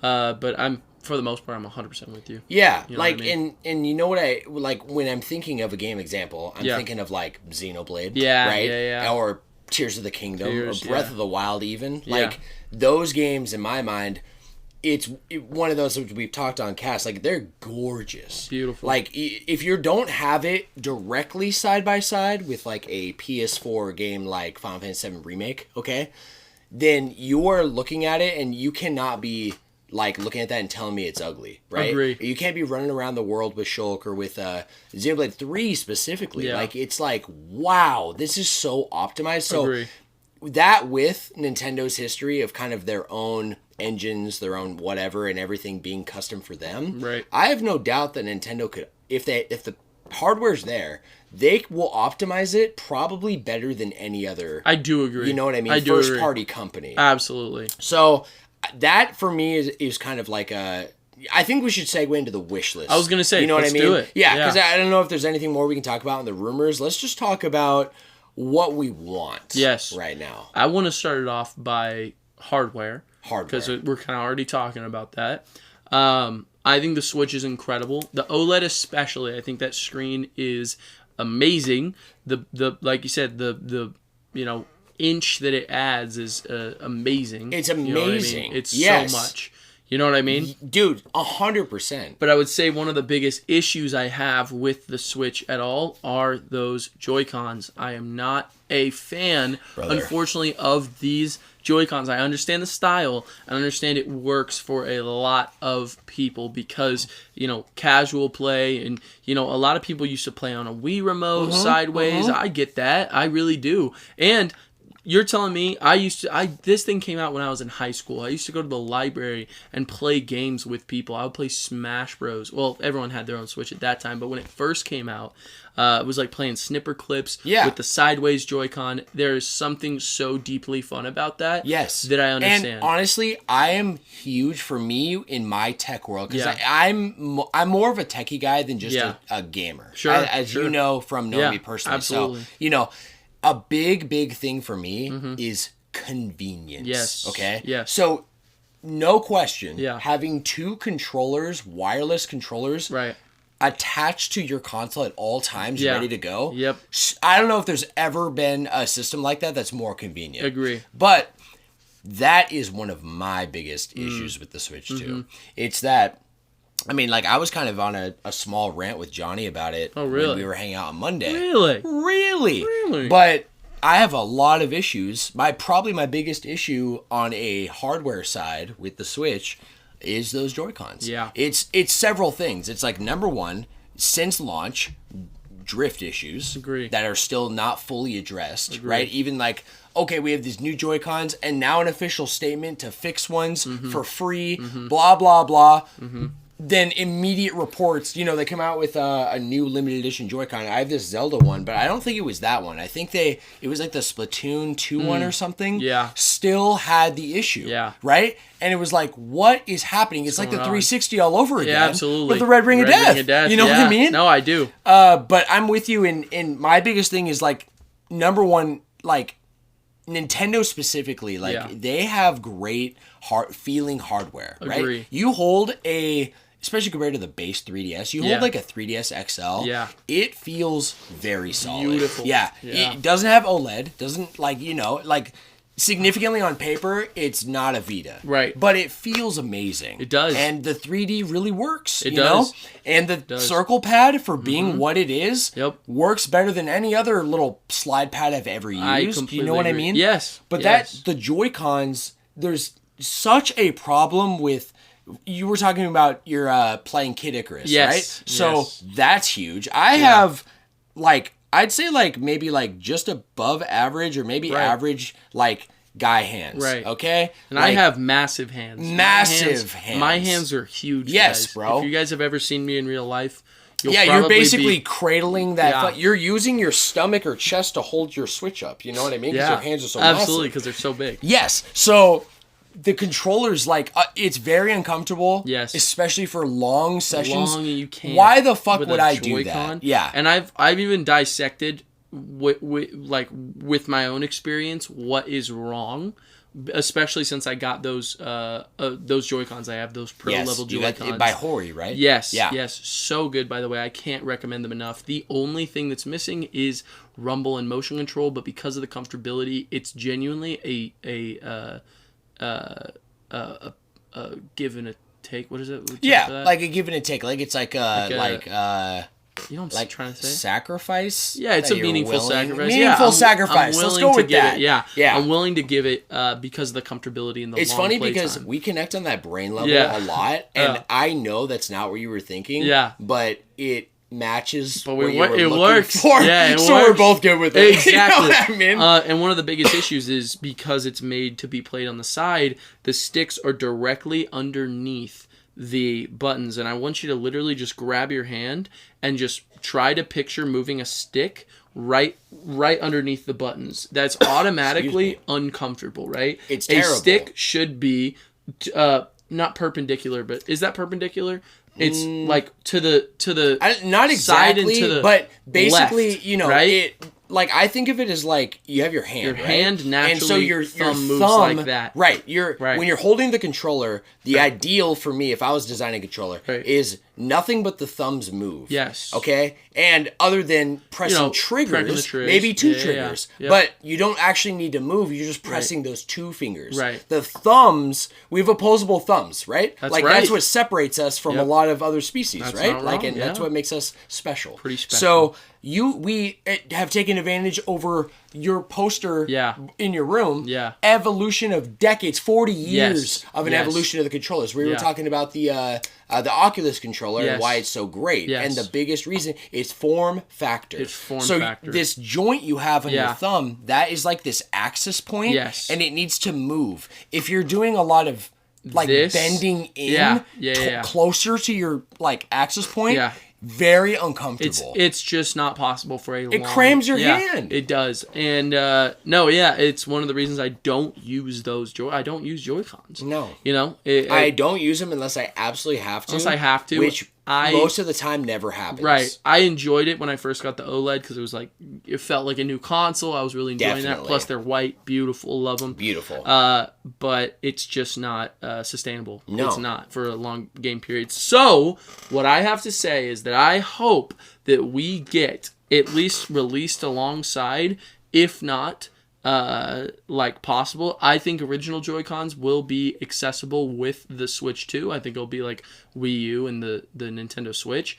Actually, I don't know about that because of the size of the screen. No, I'm going to say it still is. I think it's still going to be possible. However, I am hoping for bigger controllers made to be more like a gaming device, right? The novelty of the Switch, the sitting down partner gameplay is over, to be honest with you. We're done with it. There are ways to make a bigger controller that is more comfortable, that will not just go off the idea of a sideways Joy-Con. I want to prioritize my hands.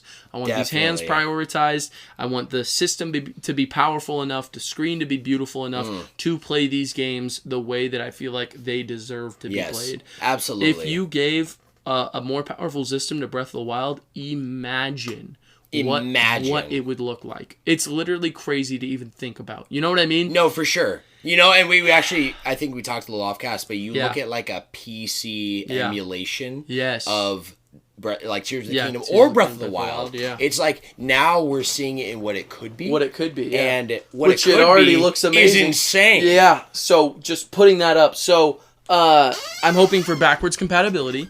That's what I'm hoping for. Complete backwards compatibility. I'm the gonna literal be honest, game cards. I'm pretty sure that I've seen heavy rumors that this is true. Yeah, I think so. I don't see it not being, because Nintendo is usually really down with backwards compatibility, at least one system before. The only time that wasn't the case, besides like super older generations, was the Switch to the Wii U, because of the massive shift of game cards and the whole different style of being which makes handheld. Sense. It completely does. But if you look at everything, Wii U to Wii to GameCube, it makes sense, except for 64, which is another shift from absolutely the going slots from to like cartridges to discs. You know? And so I feel like that is inherent, but that's also a part of my wish. I really am looking for backwards compatibility. I'm hoping as well. This is going to go a little bit into, not really exactly games, but I'm hoping that every single game will run a little bit better with the system. I'm hoping PS4 Pro with like like the boost mode. Yes, exactly. I'm with that. And not exactly like a PS5 upgrade, if that makes sense. So like from what I've noticed, at least just from the games that I've been playing, my PS4 games load better, and but they don't really look all that much better. They kind of run like a PS4 game, right? Yeah. And I don't need some kind of incredible new upgrade with a new like story mode or anything like that, right? I'm just looking for, if it's on there, it runs better, like better loading times, that kind of shit. That's all I'm looking for, right? Definitely. What else are you thinking console-wise before we move into I'm Wishlist? thinking Wishlist for me. Can I be completely real? Oh, are you talking games now? I was going to shift to software, but I have one thing I want to say on a wish list. Okay, run it. I'm not even going to add OLED because of all the rumors that it's not. Yeah. Even though desperately, if I had a choice, obviously we'd both choose OLED. I think everyone would, right? Absolutely. And it's almost jarring in a Nintendo sense of, okay, the Vita had OLED. Right. So, and then you made an OLED. So we're going back? Like, why, right? Yeah. I get costs and I get, like, other things. And, you know, something that is worth mentioning is that these development cycles are years out before anything is announced. Agree. You know? Yes. And the secrecy is very good on a lot of levels, especially from Nintendo. Yes. So, if they chose, you know, they probably, more realistically, had been planning the Switch 2 before the OLED. Yes. There's a possibility that's real. I think you know what I mean? Yeah. Yeah, because they already, think about it, you already have the Switch done. Yes. So you just want to improve it. Yes. Oh, we don't have to do much with just putting in a new screen. Right. We don't have to, like, no more hardware, right? It's not a better look. It just looks better. Looks better, in a different way. Yeah. So I'm with you. You I are? also, where I'm looking at right now is there is an appeal that I think a lot of companies have to making the latest system, which if the Switch 2 is completely called the Switch 2, the way rumors are looking at, it is going to be the beginning to a little bit of a family of systems, in the same way the Switch was the beginning to a family of the OLED and the Switch Mini. Right? Yeah. So what I'm looking at right now is, if your base, like the way you want it to release, you want it to be accessible, people can pay, like, buy it right off the gate. You stay away from the more expensive, heavy set parts. You make it as affordable right when it launches, and then the family systems come out. You know what I'm saying? I do. That's the way I'm looking at it now, because if it's a new system, new Mini, new OLED, new whatever else they want to do in the future, they could do a Switch 2 Pro. You know what I mean? Right. You could, that's a family of systems that exist. So that's the way I see it now, is it's not going backwards. It's more starting from where we normally start from. Yeah, almost like the natural evolution. The natural evolution. Of the Switch. And if you want an OLED, it'll be coming at some point. They might not even mention it, or they will mention it. Like at one point, you're right. They could say, hey, we have plans to release a OLED version that'll come in time. You'll hear about it a couple years down the road. We get the OLED, we get the mini. Yeah, brand new. I think that's very. I'm with you. That's the way I see it. Yeah, at least. Yeah, and that's a really good perspective with the family system. I didn't think of it like that. I definitely thought of it more as like a sequel system. Yeah, that was backwards compatible. Well, but with it's it still being backwards compatible. Yeah, that kind of does make it in the same family. It is. You're right. It is a part of that, but it's kind of its new family, you know what I mean? Where it's, it is a sequel, but it's also, it's a brand new era of this Switch. Yes, and because it plays the old games, it's like an in-between. Exactly. Yeah. Yes. And I see what you're saying. So it's like the start of the next branch. So you want to... So one last thing on a wish list for me, actually, Yes. and it's going to follow through with my first prediction. Okay. I think they're going away with Joy-Cons. Okay. Yeah, and I hope they are. Yeah. Completely. I actually am very impressed with the fact that because, and everything that we've said, it's very impressive that in playing it, even for long terms, I play with the default Joy-Cons. Incredible. I actually really enjoy it. I don't have a problem with it. I don't play a lot with it. Sure. But I've played a fair ton of Animal Crossing at least, right? Yeah. So I feel like I'm very impressed with how it feels unibody, if that makes sense. Sure. Right? Yeah, they actually, for all the issues, I didn't even touch on all the issues. Right. But when I'm holding it, when I'm playing with it, I don't have, any thoughts when I'm playing of ooh, it's rattling, or ooh, it feels disconnected, or it's gonna fall off. No, it doesn't. Yeah, if anything, especially the OLED, it's very seamless. It's lightweight. Yeah, they did a really good job balancing all the things. Agree. Okay, but I have a Switch Mini, a Switch Lite, right? Yes. Kendall's playing on it now to play Animal Crossing. Yes. I don't know if you've held one recently. Yes. But they're pretty sweet. Yeah. It's like what the Vita should have been comfort-wise. Yeah, So it's a little bigger than the Vita. Just a little bit. Right? Yeah. And the way it the form factor is really good, and it's got a D-pad, and all the buttons feel amazing. Okay? They're just enough between mushy and clicky. I like clicky buttons, don't get me wrong, and I don't have a problem with the Switch's buttons. Right. They're kind of small. I don't have a problem playing with it though. Okay? Right. But there's something, when you play, the Pro Controller has mushy buttons. Right. But feel that Switch Lite. Yeah. Those buttons are, perfect. Yeah. They're crisp. So if I could take my Switch Lite experience to the next Switch, that would be huge for me. That would be right? Cool. And if they did that, they could completely design it to whatever they wanted. It doesn't have to fit the form factor of the Lite, which the big problem with the Lite for me really is that lack of D-pad sucks. Right. A D-pad is now on everything. Yes. And it's not on Nintendo invented the fucking D-pad. So what the fuck? It doesn't make sense to me how it makes sense in a way of everything that a Joy-Con's supposed to be. Right. But I feel like you said, it's almost people aren't playing a Switch. It's not blowing up to what it is because of that element to it. Yeah. It's great to buy controllers and all that and stuff, but the Pro Controller is amazing, So if you had a perfect handheld experience with a actual joystick, with an actual form, maybe it had a form factor where it actually kind of is raised out on the edge a little bit, then they shift their focus from it being a controller and a console controller at the same time and trying to make a perfect world of those two. Just focusing completely on the handheld experience. That would be ideal for me. And I'm going to go with that as my first prediction, being a little out there, because I don't know that they're going to do that. I don't have a lot of confidence in that. I agree. But I am going to put on a prediction because it'd be really sweet to predict that and have it come true. That would be cool. Put it down. Yes, sir. All right. So I'm going to put built-in controller. Yep. Are you going to follow that prediction, or would you you know what we should do? Make it fun? Huh. Let's go back and forth with predictions, and whoever says that prediction first, that's going on their list. Okay. For us to go back to later. Sure. And tally up the points. Okay. Are you with it? We can make a little game out of it. Let's do it. Yeah, let's do it. Yeah. Okay. So my first one here. Yes. Built-in controller. What are you going to put for your first? Are we talking just hardware? I think we can say anything. I software want to talk about software. Yeah. Do you want to talk about Wishlist first then on software? Yeah. Yeah. Let's do that. Wishlist, yeah. Let's do Wishlist. Yeah, let's do Wishlist on software.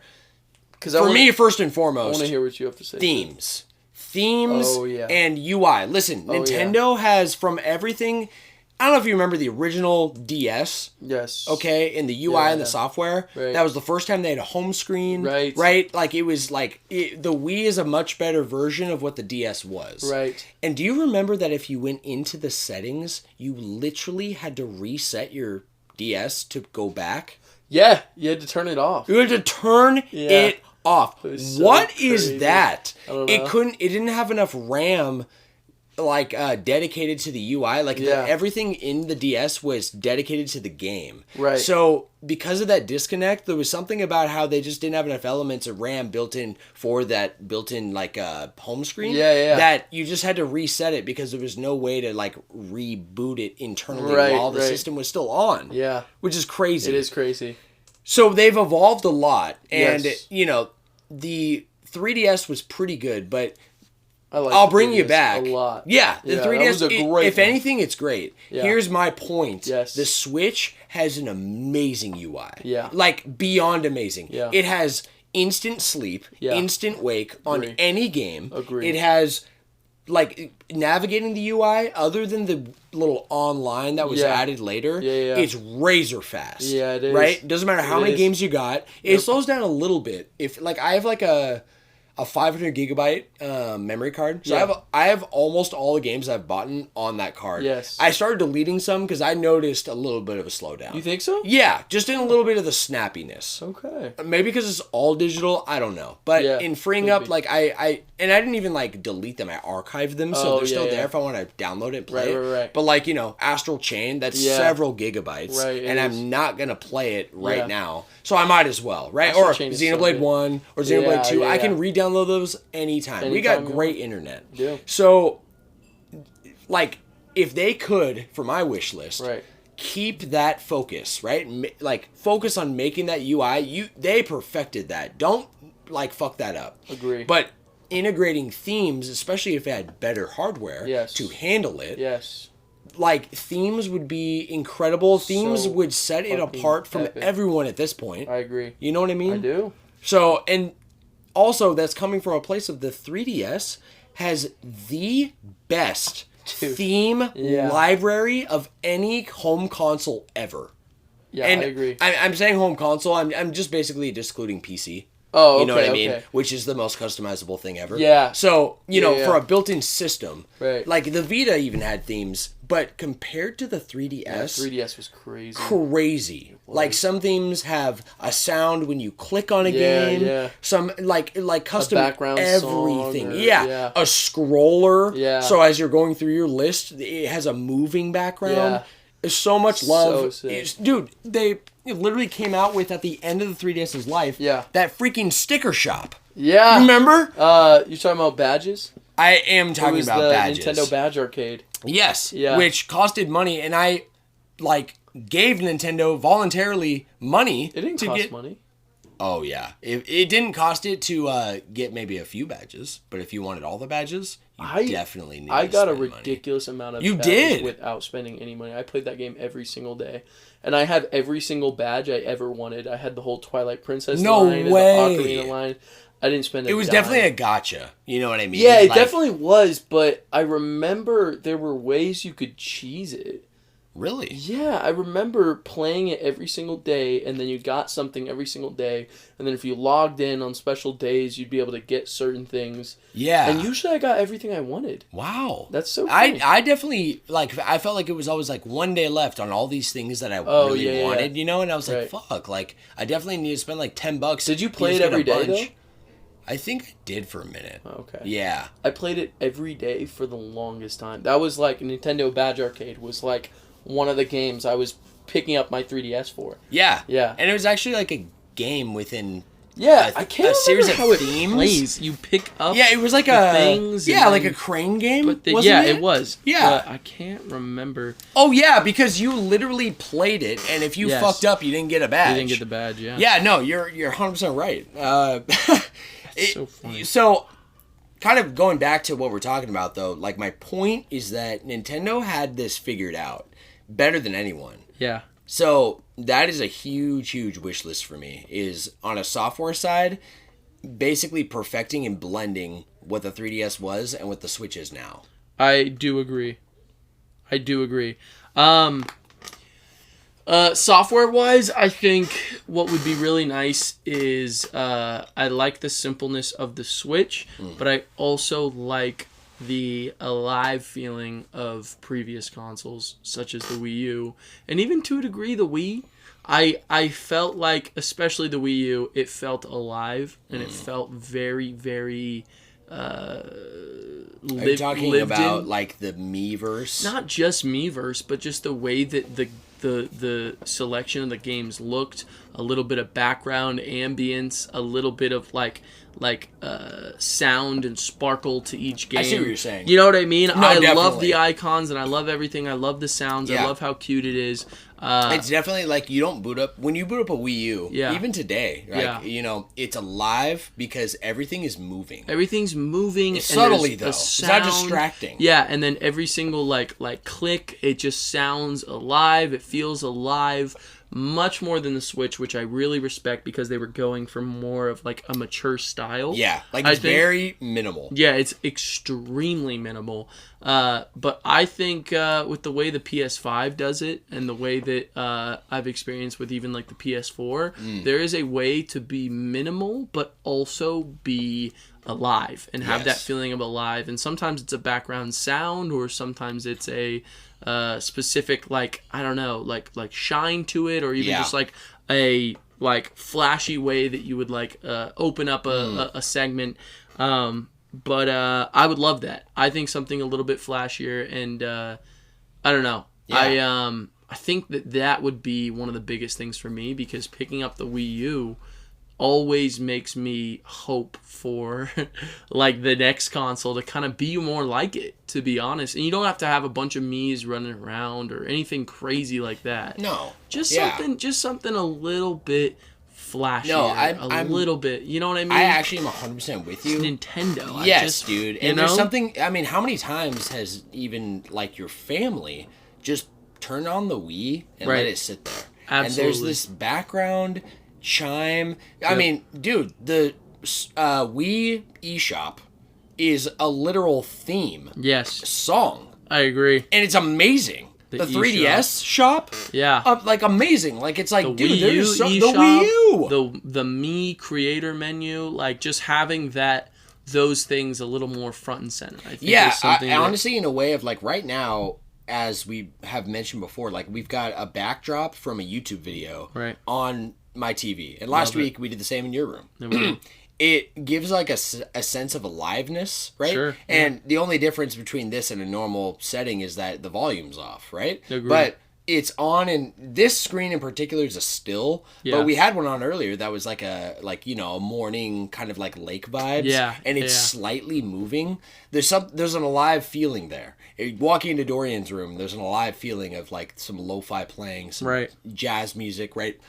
I also want to say I've from afar respected Xbox in what they do, just in a sense of they are always on a yearly basis or more coming out with a brand new UI.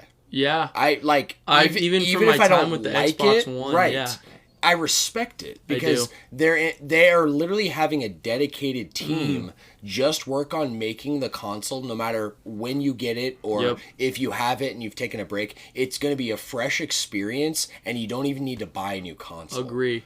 I respect that. I do. I think that's a really respectable thing, and I mean, I love it from what I've experienced too. So I don't know that I would say on my wish list would be that Nintendo does that. Sure. And I wouldn't expect them to either. Right. But if they had a theme system Yeah. that you could, or even an element in the settings where you could customize the way your UI was and looked beyond anything we've ever had before.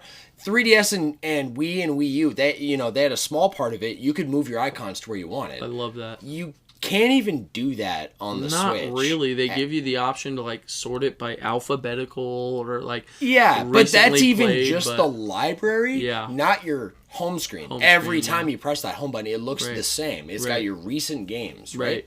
So like some element. I'm actually gonna write that down for a wish list. Is like customizable UI. Yes, I agree. You have anything more you want to touch on? I was gonna say that would be so nice. Customizing the moving around the games, because I kind of do that in a meta way where I'll boot up a game for a second and then a menu close it just so I can have the games that I like to play close up. You know what I mean? Yes, bro. Actually, PlayStation 5. I don't know if you've messed around with it much, but I haven't yet. Caleb and I notoriously every time like there's a new like PS4, PS5, we go ham on like the settings and see all that is new. And we were pretty disappointed at first with the PS5 because they kind of pulled a switch where they made it really simple. I mean, PS4 had themes too. Like PS4 had a shit ton of themes. I actually miss my theme so much because I had a neon vaporwave style theme that was on my PS4 and I miss it a lot. Yeah, man. I had like I think the last theme, if I was to boot up that Pro in your room, I think it's a Persona 5 theme. That literally is like the main menu of Persona 5, which is very stylized. It's like characters and like anime silhouettes are like walking around, and there's like stuff happening, and it's got a little background jazz music. It's like, this is fucking sick. I think you showed me that before. Dude, some of the themes are actually extremely... Like, it's like, you didn't have to go this hard. Right. You know what I mean? Agreed. Like, this is insane. I have a question. Yeah. Are we going to talk at all about, like, game wish lists? Like, for the Switch too? Yeah, let's tack that on at the end. Because I wasn't... I was focusing on the system itself. Oh, Kendall just... What? Kendall just passed us a note. We gotta go. Is this small break right now? Dude. Wow, that was a great little that was surprise. So beautiful. They literally said open the door and they had a little table ready for us. That's so sweet. That was really cute. Joshy, let's tack on the games. Let's dive into like I feel like we've talked really extensively about like wish list and things for the console. Yes. What I want to say to wrap up. Yes. Caleb and I, talking about PS5, they came out with an update. If I remember right, like way later, like 5-6 months after the PS5 came out, and they had this feature where it has the same thing. It has like, you've been on the UI, it has your recent games, then there's a library, and you click it. Yes. They didn't even have folders or any organization really before this update, but the update, it added folders and all these things, and when you had a game on that pane, you could press the options button and pin it. So then the recent games actually like start after your pinned games. Yes. So I would my OCD it sounds like you, like I'd be like, ooh, I want to play this game or these two games are here. I'll pin them, and then I really like opening up. Maybe it's my ADHD, but I like opening up and having my focus just be right in front of me. I agree. You know what I mean? So.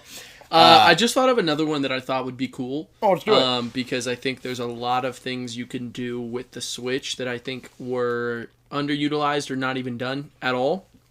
One of them being there are no apps. There was no Netflix ever. Hulu came. There was a Crunchyroll. But for people like Dorian who have a console that is usually their one and all console, right?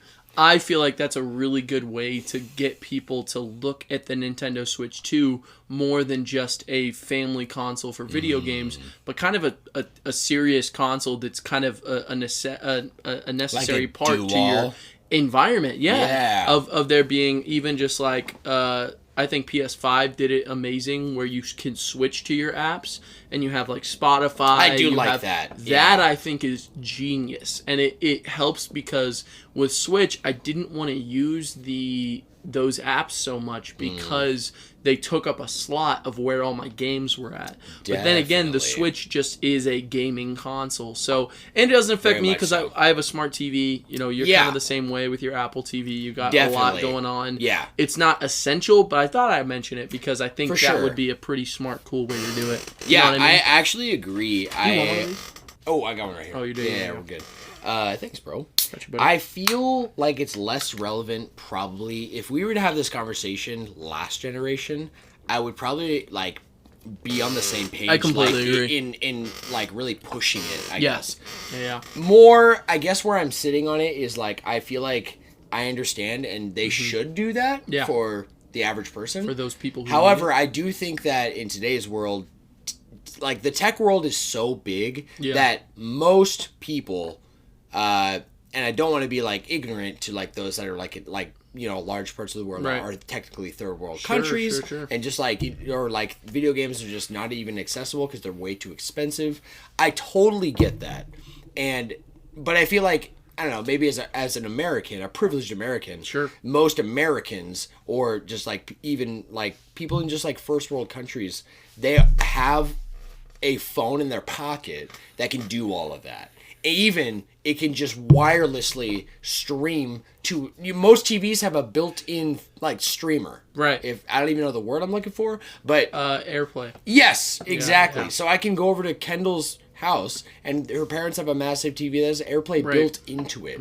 Right? So I feel like it's less prevalent. I'm with that. Yeah, and that's what I was saying cuz that's why I don't jump on that right away because I have, I'm blessed to have that freaking smart TV, that Amazon smart TV, that has its own remote that can switch between them. Yes. But even when I think about like people like, Gabe just got a new TV, but before he was using his PS4 and he was like choosing things. Oh, Dorian, really? when I saw him with his TV, he would switch to his PS4 for apps, and then after a while when he found out that Crunchyroll was on Switch, he would watch it on his Switch. And I just feel like there is a market out there that maybe Nintendo is going away from, and I'm 100% with that. Like, truthfully, it's not a necessity. Yeah. But I would hope that they would go in that direction because a PS5 truly is an all-in-one system. For sure. You don't need a smart TV for a PS5. I also would think that, like, that would follow in the line of an upgrade. That's what I'm saying is that Nintendo Switch feels like a previous generation and not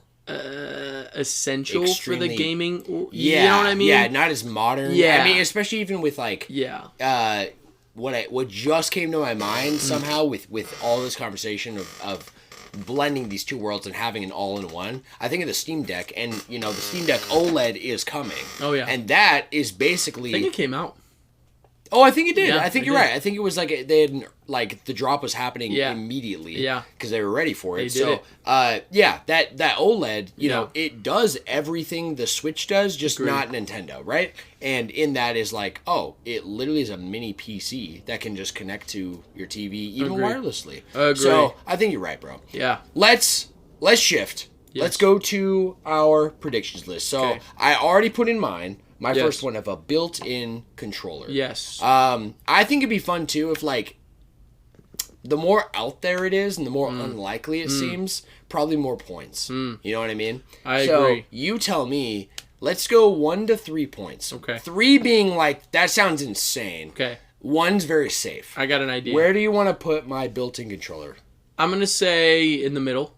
I think because I think that relying on Joy-Con so heavy and calling it a Switch, it would be pretty crazy, but I don't think it's the craziest idea. I have a pretty nutty one. Let's hear it. A camera. A camera. One camera. One camera on the back. On the back. Yeah. Why? Because there are games that I think they would be able to use and utilize a cheap camera pretty well. There's already a camera in the Joy-Cons.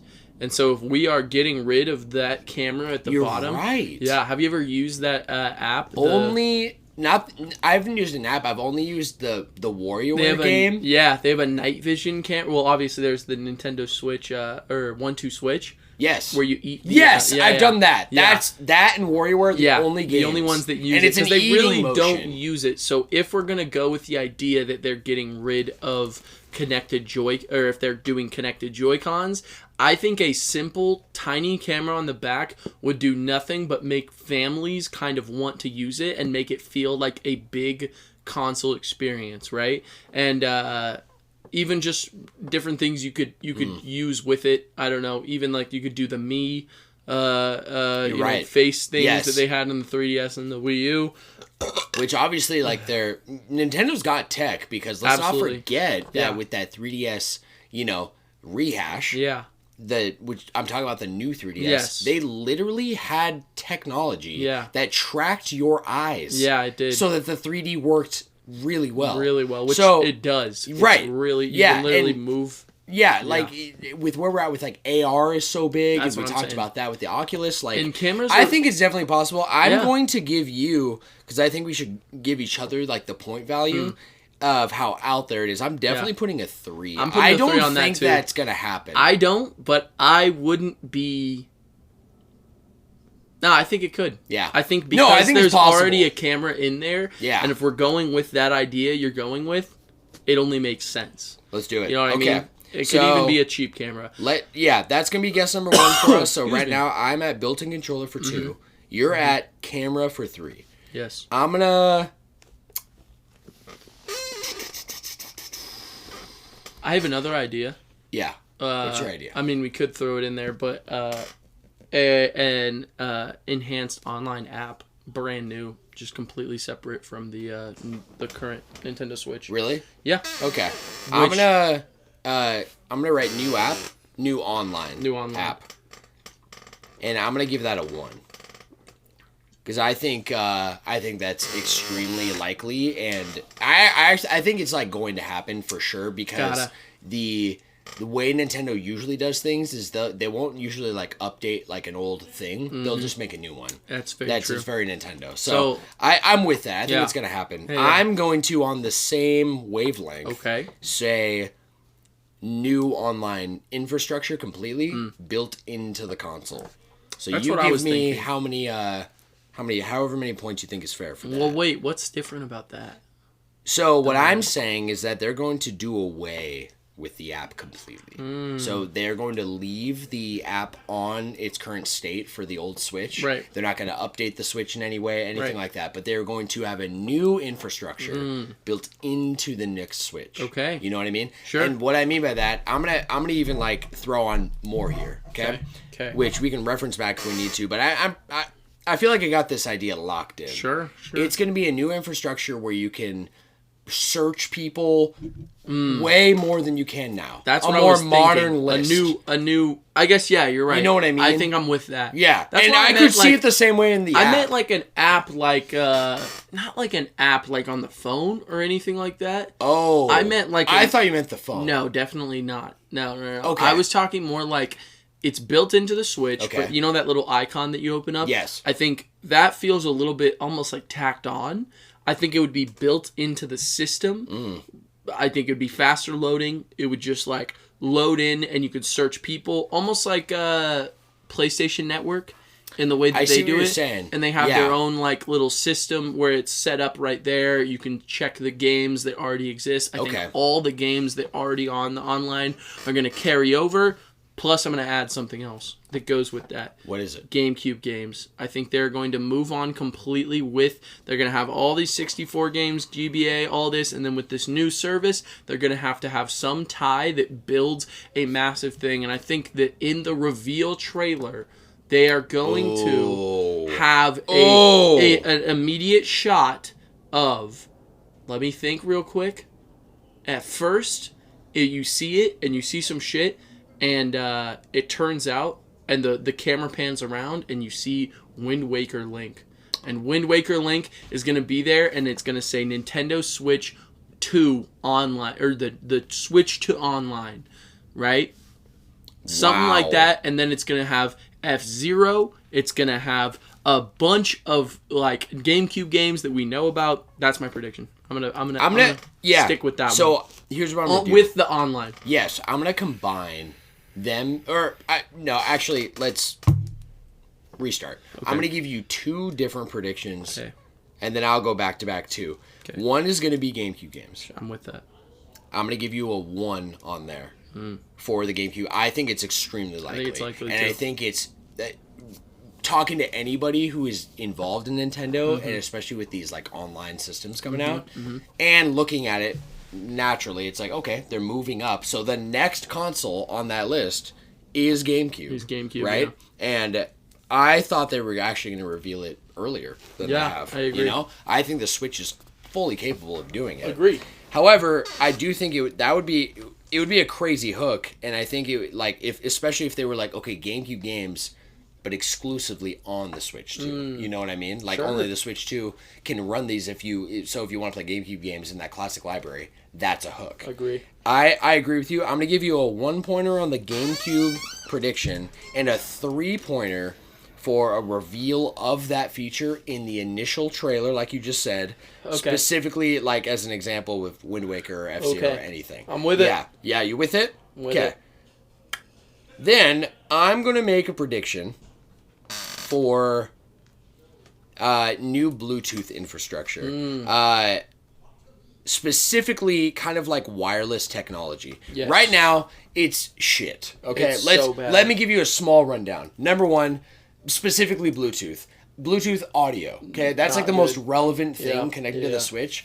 It was a feature tacked on years later. Okay, years later, like 4 or 5 years after the Switch came out, and the way it basically works, in a small recap, I think from last episode, is that if you have 1 controller or 0 controllers hooked up to it, it's decent, okay? Right. It actually has a built-in volume limiter that you have to go into the settings to turn off. Did you know that? Yeah.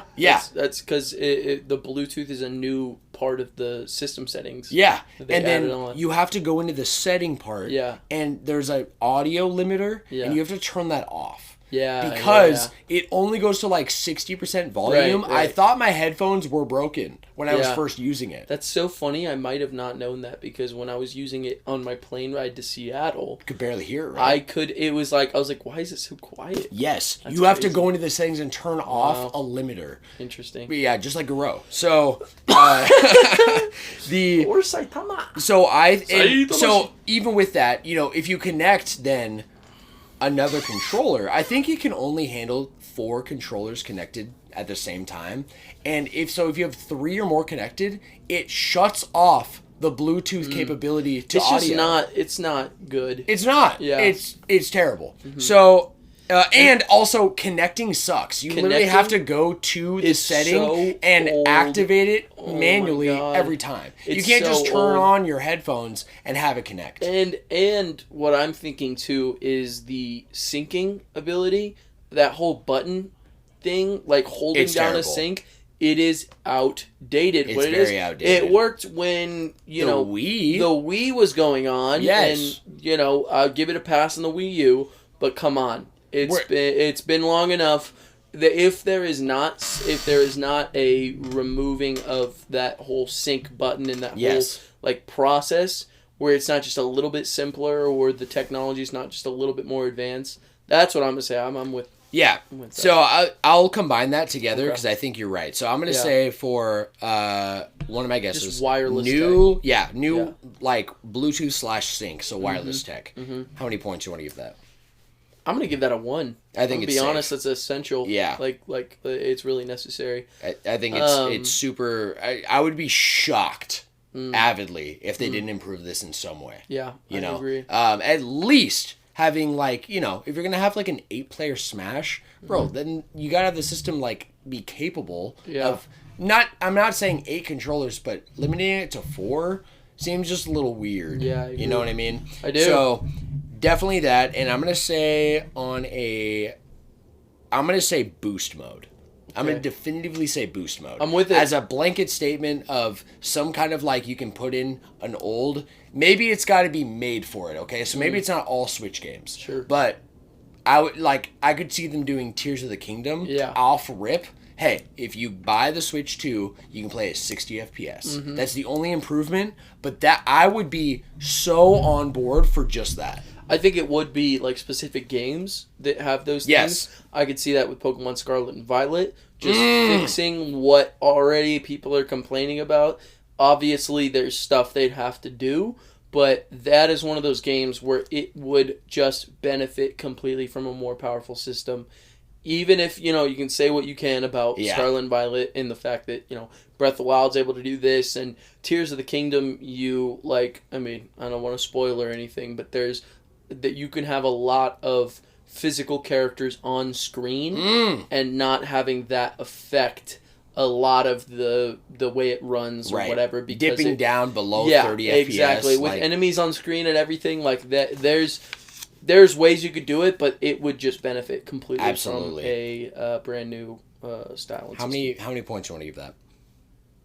I give it a 2. 2. I think because I could see it going a different way. I could see it both ways. Yeah, I really could. Both ways. I think, but it's not too crazy. It's not like a crazy idea, but I don't see it naturally being inherent. You know what I mean? I could see it going. And my prediction really is that is a launch feature. That is a trailer feature that they're showing off for a reason to get it. Is that not only can it play your Switch games, it also you can play them better. Yes. And here's the new games that are only playable on it. And GameCube and whatever. Yes. I'm cool dropping this here and too. moving to games. I'm so with that. Yeah, too. Cool. So we both have 3 predictions. Yes. With point values. You have a 3, a 1, and a 3. I got a 2, a 1, and a 2.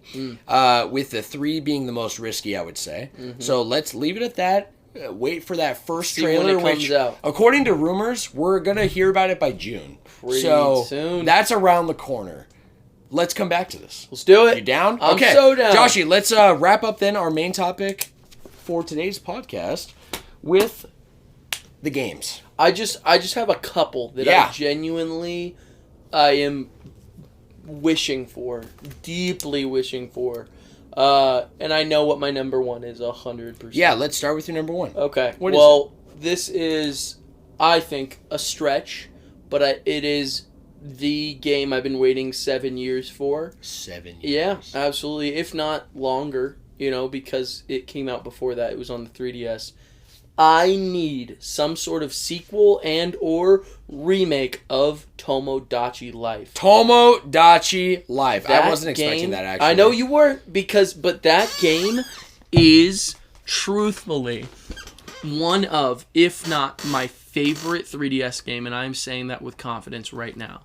I consistently think about that game and think about everything that happened. The amount of hype I had for Miitopia just because it was in a similar style to Tomodachi Life. The hype that I had just for the hype that would come with this, I hope that there was a Tomodachi Life. You can call it Tomodachi World, make it bigger than you expected. You could make a complete remake and just give me the ability to have more islanders. That's all I asked for. Did you ever play this game? No. But I actually, I was following a couple of Nintendo YouTubers at the time of pretty much the 3DS, right? Like, that's when I was like, especially like earlier of working for my dad at his shop. Yeah, I was the maintenance guy. Yes. So I pretty much was, after I understood my workflow really well. Right. There's not much to it, so I just needed my brain to be focusing on something. So I'd put on all these YouTube videos and not even watch them. Glance up whenever, right? Sure. Because I was banjo nuts and bolts for my job. You were taking care of business. Exactly. Tears of the Kingdom. So I was watching the Zonai Tech, my guy, which by the way, like, not that great.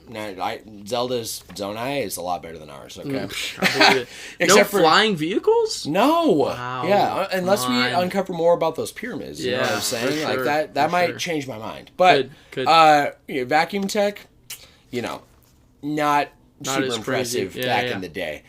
Except the water stuff. That is actually pretty genius. Pretty good stuff. It's just not. I'll go into it slightly. The water tech sucks. It works really well, actually. Water is one of the greatest, filters for things naturally. Sure. But imagine cleaning filthy water every time you vacuum. Not very fun. Not very practical. and a bitch to work on if you have problems. I believe it. Yeah, I'll jump to a game then. I'm gonna say these are just wish lists, so whatever you want. Zelda. New. I was gonna say that too. What are you thinking? Because I have an idea in my head that I've had the idea for in a long time.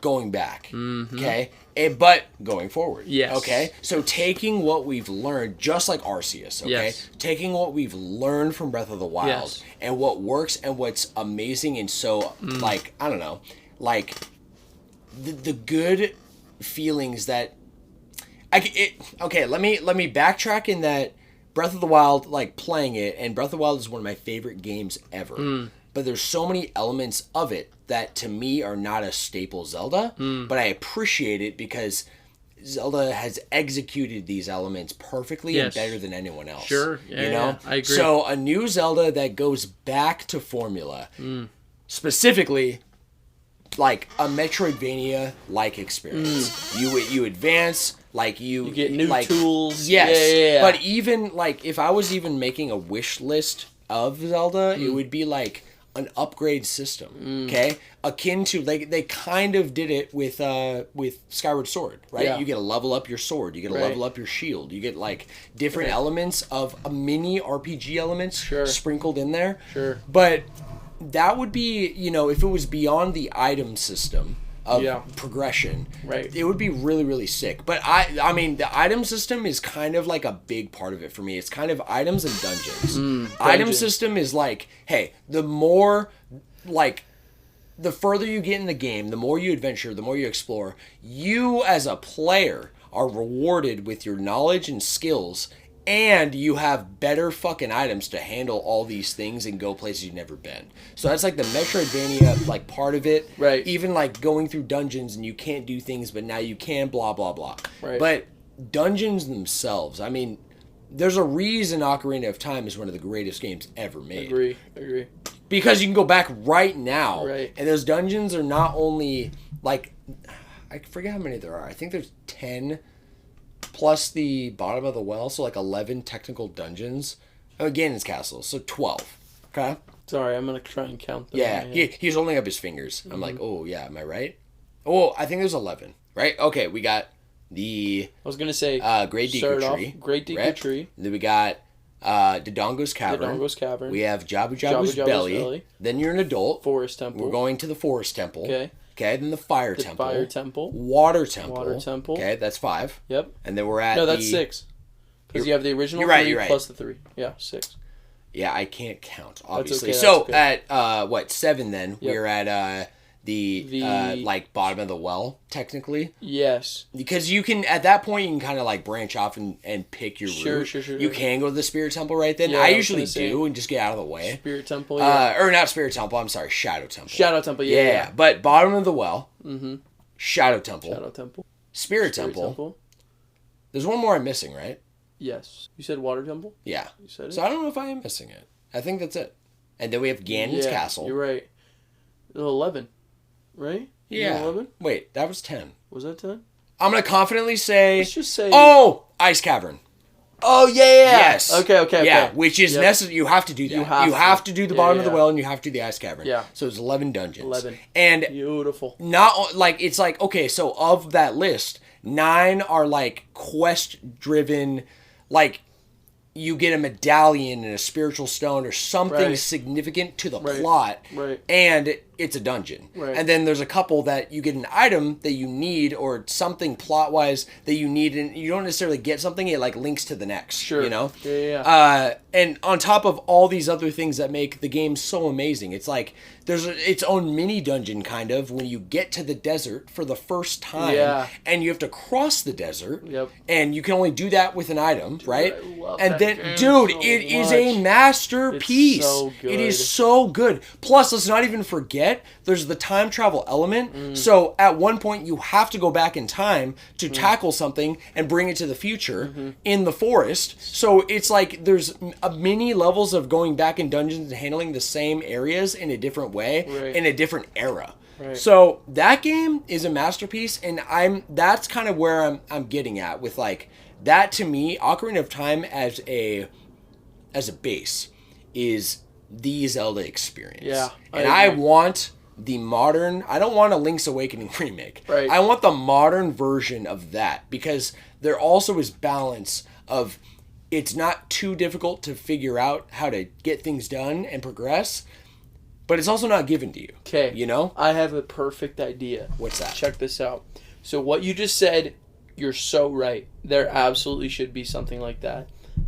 Since we're coming off from a huge Zelda game. Right. And which also, to like my credit, I have not played. Right. So I don't know if it's incorporated these things better than what I've heard. It has better than... You mentioned dungeons too, and I don't know anything about that. Yeah. It's done better than Breath of the Wild, but it's not OG. It's not Here's my OG. idea. Yeah.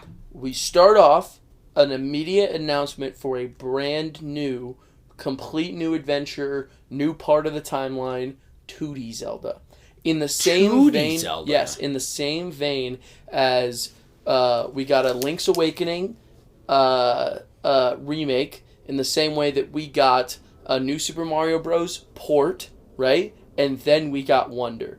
Okay? So the 2D Zelda comes, and then years in the future, we get ourselves a brand new 3D Zelda. That's what I think is going to happen. Okay. That's my wish list, but also...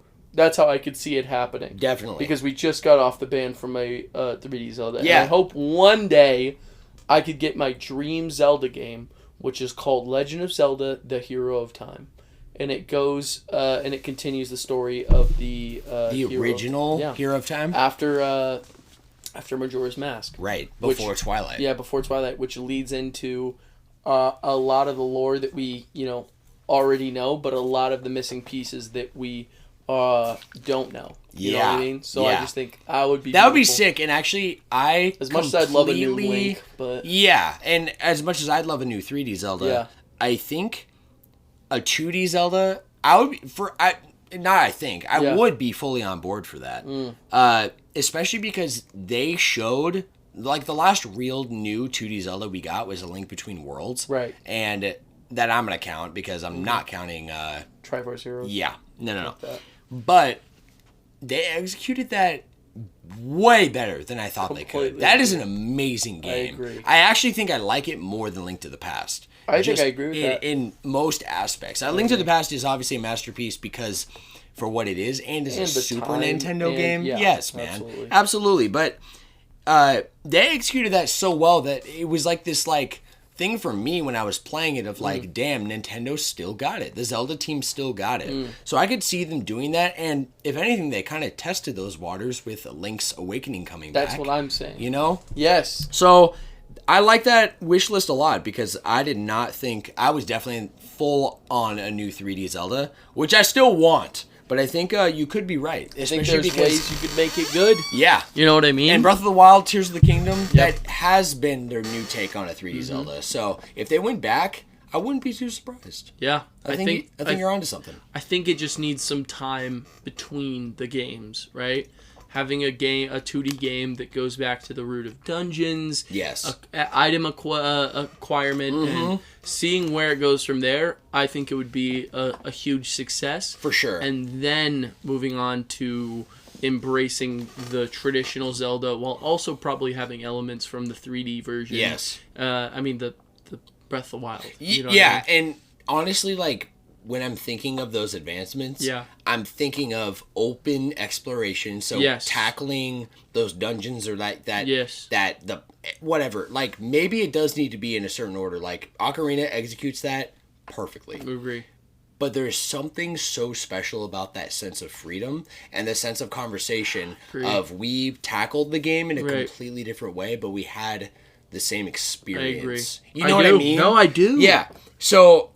really, my only wish list I want to tack on is be in the sense of the items, which is a big part of the game. Yeah. I don't like, and I don't think it should ever be a staple for Zelda, to give you the items all up front.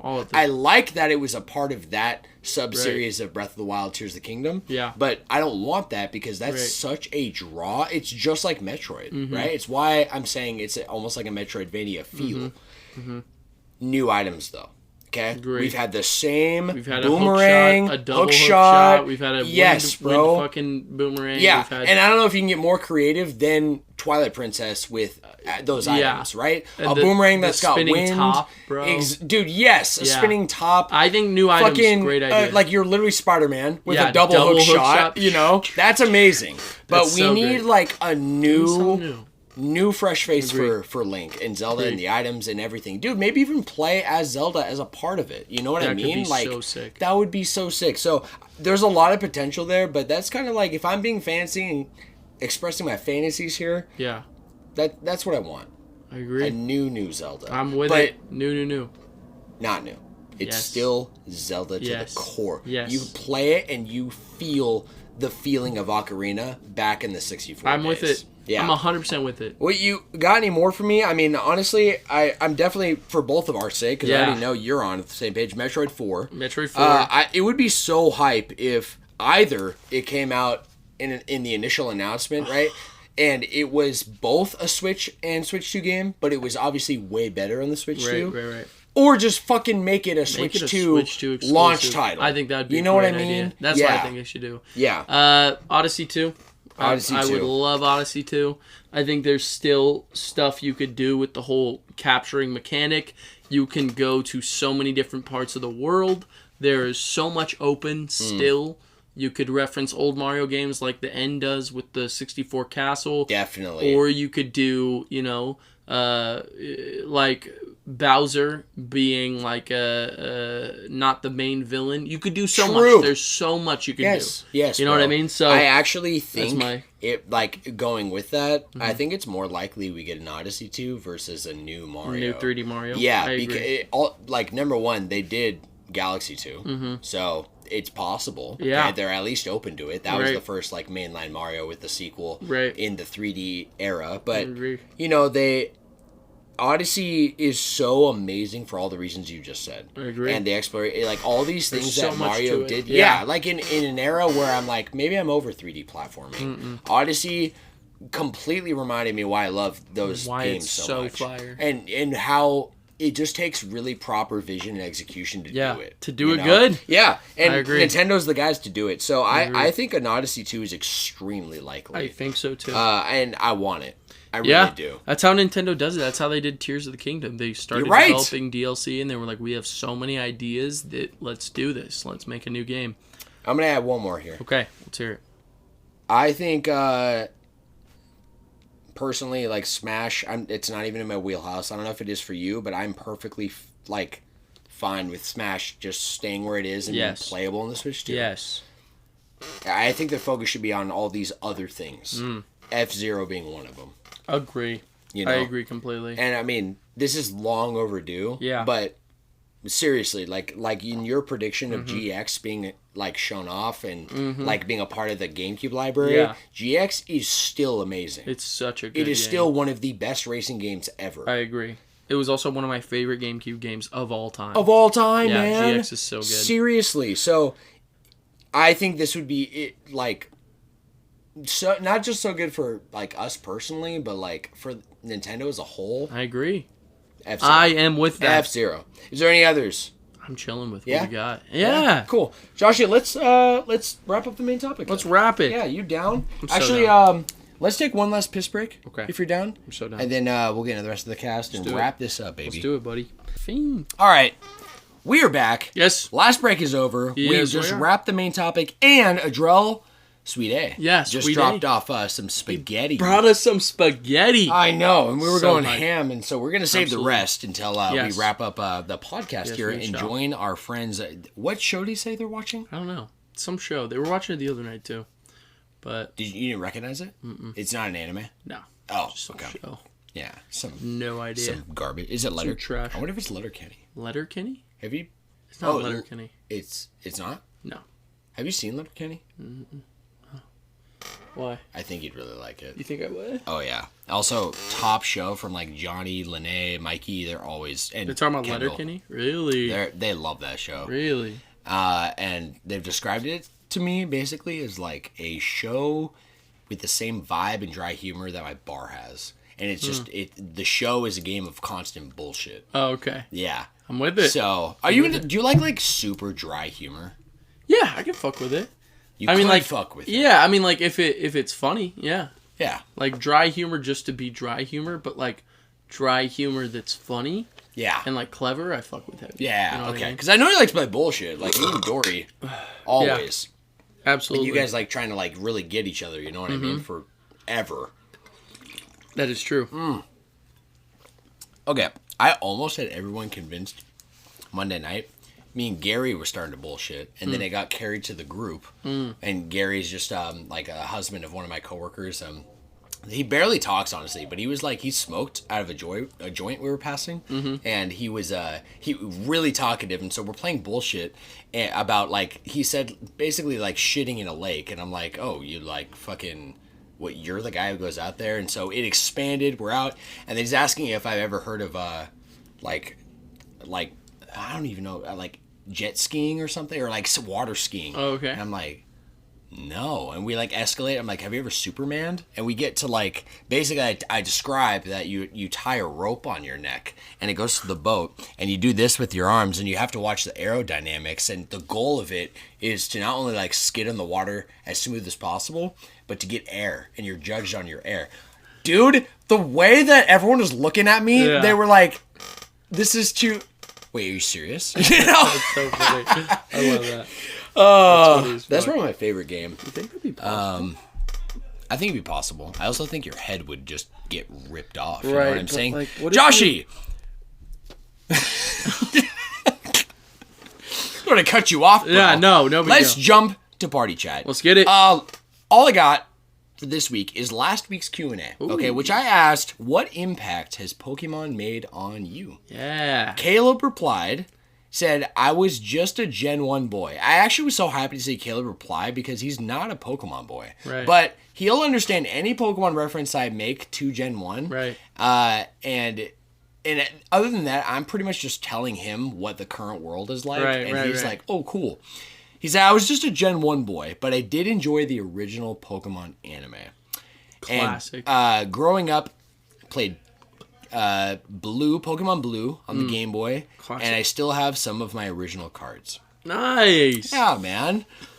Love those original Pokemon cards. Dude, and it's crazy to me how the resurgence of Pokemon cards, it's so big. It's like way bigger than it ever was. Yeah, you know, definitely. back in the 90s. I heard some people talking on like this YouTube video about how Pokemon cards are a pretty reasonable investment. If you want to like invest some money into them, you could like definitely make some money off of them. So I'm with that. Totally. Have you seen some of Yoel's cards that he's got? No, I haven't. So Reese had been venting to me, like, and sharing with me, like, in Hangouts, like, that Yoel's invested a lot of money into Pokemon cards. Really?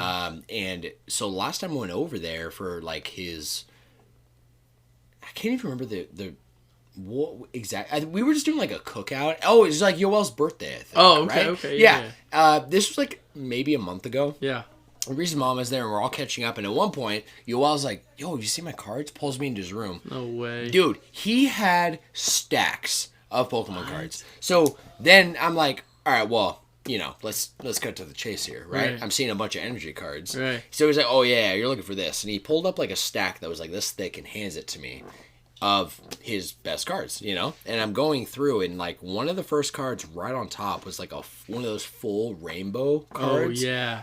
I can't even remember. From the Sword and Shield ones? Yeah, I'm not sure what set it's... I'm not keeping up with Pokemon, current Pokemon cards at all. So I don't know, but I thought you would know. The G-Max cards have a... So it was a G-Max. Yeah, a G-Max Rainbow are some of the rarest cards that exist in Pokemon really? right now. Yeah. Okay. It felt like it because, when I was at the peak of my card collecting, Pokemon was, like, early, and then I really got into Yu-Gi-Oh! Right. And in Yu-Gi-Oh!, there is, like, a certain rarity. I mean, they have, like, all these rarities. There's, like, ones that's called a ghost rare, and it's a 3D print that you can only see if it's right in front of you. If I was to hand it to you like this, the picture would look just washed out. Right. And you'd be like, what is this? But it's, like, crazy text. It's called a ghost rare.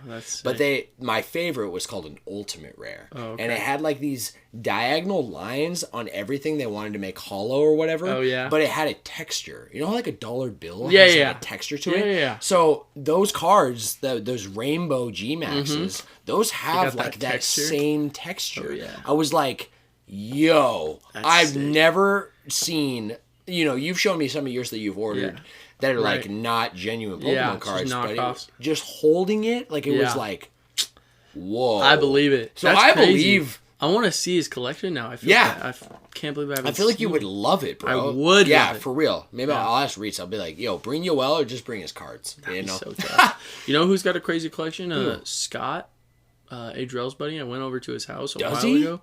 Dude, he has, and his are authenticated. So he has the slab with the official authentication. Like the PSA graded? Yep. Wow. It's really impressive. It really is. So that dude's invested. Oh, yeah. Oh, yeah. Oh, yeah. Dude. So good. It's crazy stuff. Caleb, thank you, bro. Yeah, Thanks for bringing this up, man. Yeah, Appreciate for real. It. Joshy. Yes. Let's hit our final conversation piece here, brother. We have Party Chat. Yeah. And traditionally, Party Chat is really just our really fun trivia that we like to do at the end of every episode. But Party Chat. I've been calling it Party Chat because I literally opened up the wrong tab. Oh, that's hilarious. Yeah, replace the last 10 seconds with Class Trial. Yes. Class trial, my man. Yep, traditionally our Class Trial is our trivia, like I said. And Joshy and I will take turns going back and forth. And last week it was your trivia week. My trivia week. You picked up some really, really good Pokemon trivia for me. Yes, I did. I thought it would be fun this week. As a little something different. Okay. To pull up what we were doing in pregame, especially for those who missed pregame, which is called Truth and Dare. Oh, okay. To hit one each of the Truth Generator. Okay. You down? I'm so down. Fuck yes, baby. So down. Truth and Dare Generator. So yeah, basically during the pregame today, Joshy and I were hitting this generator from a date night that Kendall and I were doing last night. So romantic. Yeah, and honestly, I felt like our session was pretty romantic too. Oh, I think so too. We hit that question. Not safe for work, like for our last question. Yeah. Real good. Yeah. Real good. So, yeah, let's hit this generator and let's just answer whatever question pops up. Let's do it. For each of us. Yeah. You down? Yeah, how many are we doing? Well, let's just do one each. Okay. Yeah, let's keep do it real simple. Just keep it real. So, let's start with you. Yes. As always, Joshy, my question for you from the generator. Yep. What's a bad habit that you currently have? Oh, shit, man. Oh my gosh. He's like, dude, so let me just pick from the lot. Oh my god, a bad habit that I have. I would say a bad habit would be, I'd say my yearn to spend money. Ooh. When I don't have it. It's always there because I'll just like find something and I'm like, I want that so bad. Oh my gosh. And then once you have that one thing, it's like, oh, I want that other thing now, right? Oh, the next thing. Yes. Yeah. And so I'm trying to work on that right now by saving. Obviously, I invested in this Grizzbolt plush here. But I think I struggle with that consistently. Because I haven't bought manga in a while, but I want to. Ooh, true. I haven't bought a figure in a while, but I want to. You know what I mean? Yeah. And no, I feel that. Even after I got that Grizzbolt, I was like, dude, I should get another plushie. You know what I mean? Yes, bro. So, can I give you a suggestion that I've done for myself? Because I relate so heavy. Yeah, I think a lot of people do, but specifically the things that you are tempted to buy, those are things I'm tempted to buy. And I think vice versa, right? Yeah. Something that I started implementing before I moved here with the same mindset that you're basically talking about. Right. I was like, damn, like, what do I do? I don't even remember exactly how, if I can even credit it to a video or something. It wasn't my idea, but I heard and I started implementing it and I still do it today. It works. Which one? When I want something, yeah, like spontaneously, I'm on my phone, an ad comes up, you know, where you have email newsletters, text newsletters, something randomly pops up, or I'm just looking for something. I'll find what I want. Yeah. And if I'm at the point where I'm about to hit the buy now or add to cart or whatever, sure, I will pause. Yeah. I will save it somewhere. If I'm like, oh, I feel like I need this or I really want it. Right. I'll save it somewhere. Yes. And then I'm not going to buy it now, and I'm going to see how I feel in a week. That's a good one. Seriously. Yeah. Yeah. Because a week is enough time, like, you know, unless it's something, if you need to buy it now urgently, right, you probably do need it. Right. You know what I mean? Right. Like, and you can just be honest with yourself. Whether it's an this inhaler. is like, yeah, right. An inhaler. Or like a charger or like a cable or like something like, you know, and I've bought a lot in the last month, I'd say, because I finally have money again, but also because I'm like, okay, I want to make, I will pay for convenience, right? You know? I will pay to like, make sure like, I don't know, if it's something that I can see will save me time and energy and effort, that's valuable to me. Yeah. I'll spend money for that, you know? Save myself in the future. I look at it as investing. Sure. But if nothing in me is like an investment mindset, or maybe it's really expensive. Sure. So maybe I can get the same thing, but cheaper. Like I know I can get a cheap one at Target or something. Yeah. But I really want it. I will sometimes, if I'm being honest, I won't save it anywhere. Yeah. I will just close the tab and forget about it for the day. Right. And then I will see if it comes back to me. And if it does, maybe I'll do it again. Because maybe it's $100. Okay. Right. And I don't know if you have thresholds for yourself for money, but like $10 and less, I usually am like, I'll buy it. You know, absolutely. I won't even hesitate. Yeah. If it's 20 or less, I'll think about it. I'll think about and see how I feel. Yeah, it's less serious, but I'll think about it. Yeah, I agree. $100, I need to think about it. Unless I need it, I need to think about it. Yeah, you know? $100, I can't remember the last time I bought something that was even just $100. Besides, like, I don't know. I can't remember the last time. Yeah, I don't see you buy a lot of like expensive. You think about the expensive things more. I definitely naturally. Think so. I think I would put that in a perspective, but usually I can't even remember the last time I bought something that was $100. I'm not kidding. I think it was that Deku figure, right, or the All Might figure, because Jack bought me the other one for my birthday. But most figures I get are around like 50 is something I'll think about. Yeah. You know what I mean? Sure. That's something I'll think about, no question. But yeah, I usually try to think about it, especially in this moment where I'm broke right now. It's like I want to use the money that I have instead of saving. I just want to buy like a figure. Right. Because they just released 2 new Tekken figures of the same brand of the guys that I had. Bruh. Which, oh my god. They're only $20 each, but it's like, it's one of those things where I'm at the point where I do need to think about that money. For sure. And do I have the money to throw around? And then usually if I like buy one, I'm going to think about the other. Yeah. And so it's like, it's probably safe to just be like, can't get those right now. Worst comes to worst, when I'm better at money, even if they're a little more expensive in the future, which I highly doubt them becoming that much more expensive, I'll just get them later. Yeah. You know what I mean? Absolutely. So, yeah. I'm with it. So, honestly, I feel you. I feel like most people do. In today's world, dude, it's so hard. Absolutely. There's like ads for, I mean, fuck it. We have tailored ads. Yeah. Tailored to your conversation. Yeah. Right? Like, so it's ridiculous. Agreed. Do you want to, for my question, Josh, hit that button? Oh, yeah, absolutely. So I got to make sure. Oh, and you know what? You might as well read it to me. I might as well, too. You're right. All right, I'm going to hit this real quick. Interesting. Is there something you've dreamed of doing for a long time? Why haven't you done it? That's a good question. You know, if this was a year ago, I would have said the podcast. Beautiful. To be honest. Beautiful. Yeah. But here we are, and I can very much like identify the reasons it didn't happen for a long time. But I'm also very grateful because I feel like timing is like perfect right now. Totally. I'll be honest. Nothing like it. The only thing that really is coming to mind is this podcast. I think you should hit generate again. You want me to do another? Are you down? Sure. Yeah. This one's 2 truths and a lie. That's all it says. 2 truths and a lie. You want to do that? Yeah, that sounds fun. Let's wrap on a game. Let's do it. I feel like I gotta write it down first so I don't fuck this up. I'm with it. Let's go. This will be fun because you know me really well. I think I could get most of them. I think I'd be able to get it. I think. I don't know. But I'm pretty sure I would be able to. Oopsie. All right, Joshy. Right. I got it. All right. Are you ready? I'm so ready. All right. Number 1. Let's go. I was born blonde with blonde hair. Okay. Number 2. I have never been on a motorcycle or ridden on a motorcycle. Number 3, I love all seafood except for starfish. Let me know if you need any recaps. I think number 2 is a lie. Number 2, I've never ridden on a motorcycle. Yes. That is true. Oh, really? I have never ridden on a motorcycle. I have ridden on a dirt bike. I've actually been on my own dirt bike. Yeah. One time. Yes. I've ridden on quads a lot. Yeah. Never What's been the on a lie? motorcycle.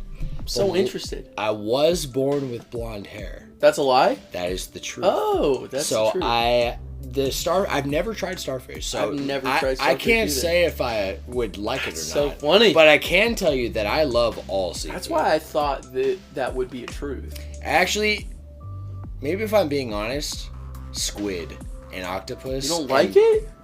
Well, calamari, that's squid, right? So good. No, you're right. Okay. I've never had seafood that I legitimately don't like. Yeah. I had one, and it was snail. I wasn't a fan of it. Snail? Just the texture was a I little don't too think weird. I've had snail. Yeah. Is It's it just a little too... Do you like mussels and clams? I love them. Okay. I was thinking it would be similar, but scallops. maybe. Oh my gosh. Scallops and lobster is probably my favorite. Probably one of the best. The crab legs. Fresh crab. Yeah. Oh my dude. God, get me started. I was spoiled growing up on the frog on the legs, West Coast. My favorite. Oh my God. Frog legs are not bad. We serve those at my bar actually. Really? Yeah. Oh my God. One time I a didn't even customer get those. How much are they? It's pretty expensive. Yeah. It's like $20, I think, and it's not very many. It's like maybe like 6 around a plate, right, and a bed of fries. Yeah. But one time a customer got some and they liked them, but they were just like they had one left and they're like, I'm not gonna eat it if you want it, and I hadn't tried it yet. And I was like, actually, yeah. I usually refuse food from customers. Sure, but but it's frog legs. Yeah, it's a frog leg. Right. And I tried it. Tastes like chicken. Actually, a little better. I think it's like one of the best meats out there. In my opinion. Really? Yeah. I stood by frog legs were my favorite food for a while. Frog legs? Yeah, frog legs because there's no fat in them. So it's pure meat because frogs store all their fat in their stomach. Really? And so they don't have any fat throughout anything that is in a frog leg, it's either a muscle or even like a tendon where like their hamstring would be. Oh, but even those are so tasty. See, that's crazy because when I studied nutrition for a long time, I learned that fat is like naturally very flavorful. So generally, things that are higher in fat content, like meats that are higher in fat content, taste better. Like bacon is a lot more fat than protein. Absolutely. Or it's about equal ratio. Yeah. And bacon is delicious. Bacon's so good. So I'm kind of surprised to hear that. I would say it's harder to eat a chicken leg than it is to eat a frog leg. For sure. Because you can just clean a frog leg. Yeah. And that's my whole thing is like fat and all that. It just gets a little hard to eat after a while. You know what I mean? You're right. And it needs to be cooked well. So with a frog leg, you could do it pretty damn well. You can do it. No, that's for sure. All right. Joshy, yep. That wraps up our class trial. Let's hit our Proverb Spotlight real quick for this week. Let's hit it. First week, we are hitting it with that title. It was Shonen Sentiments up until this point. Before that, Uncle Iroh. That's right. Yes, sir. Yep. I don't even know. Yeah, it was straight into Shonen Sentiments, I think, right? I believe so, yeah. So, Season 2. Joshy, today's. I want to see if you know who this is. Oh, we'll see. And I'm guessing you will. Hopefully. It's a little. I'm kind of liking these like lengthier quotes. I just feel like they're really significant. Yeah. Check this out. Hang tight. Grab some popcorn. Starts with, I already know that you'll grant my wish. Your power is stronger when you wield it for others than yourself. Not just for me, but for your friends who need you. I know that you're kinder than anyone else. I know how you kept on blaming yourself in front of the burnt down hometown and shed countless tears for me and your people. I know your power can be immeasurable. In the past, the human kingdom was in peace with the forest of fairies ruled by the Fairy King.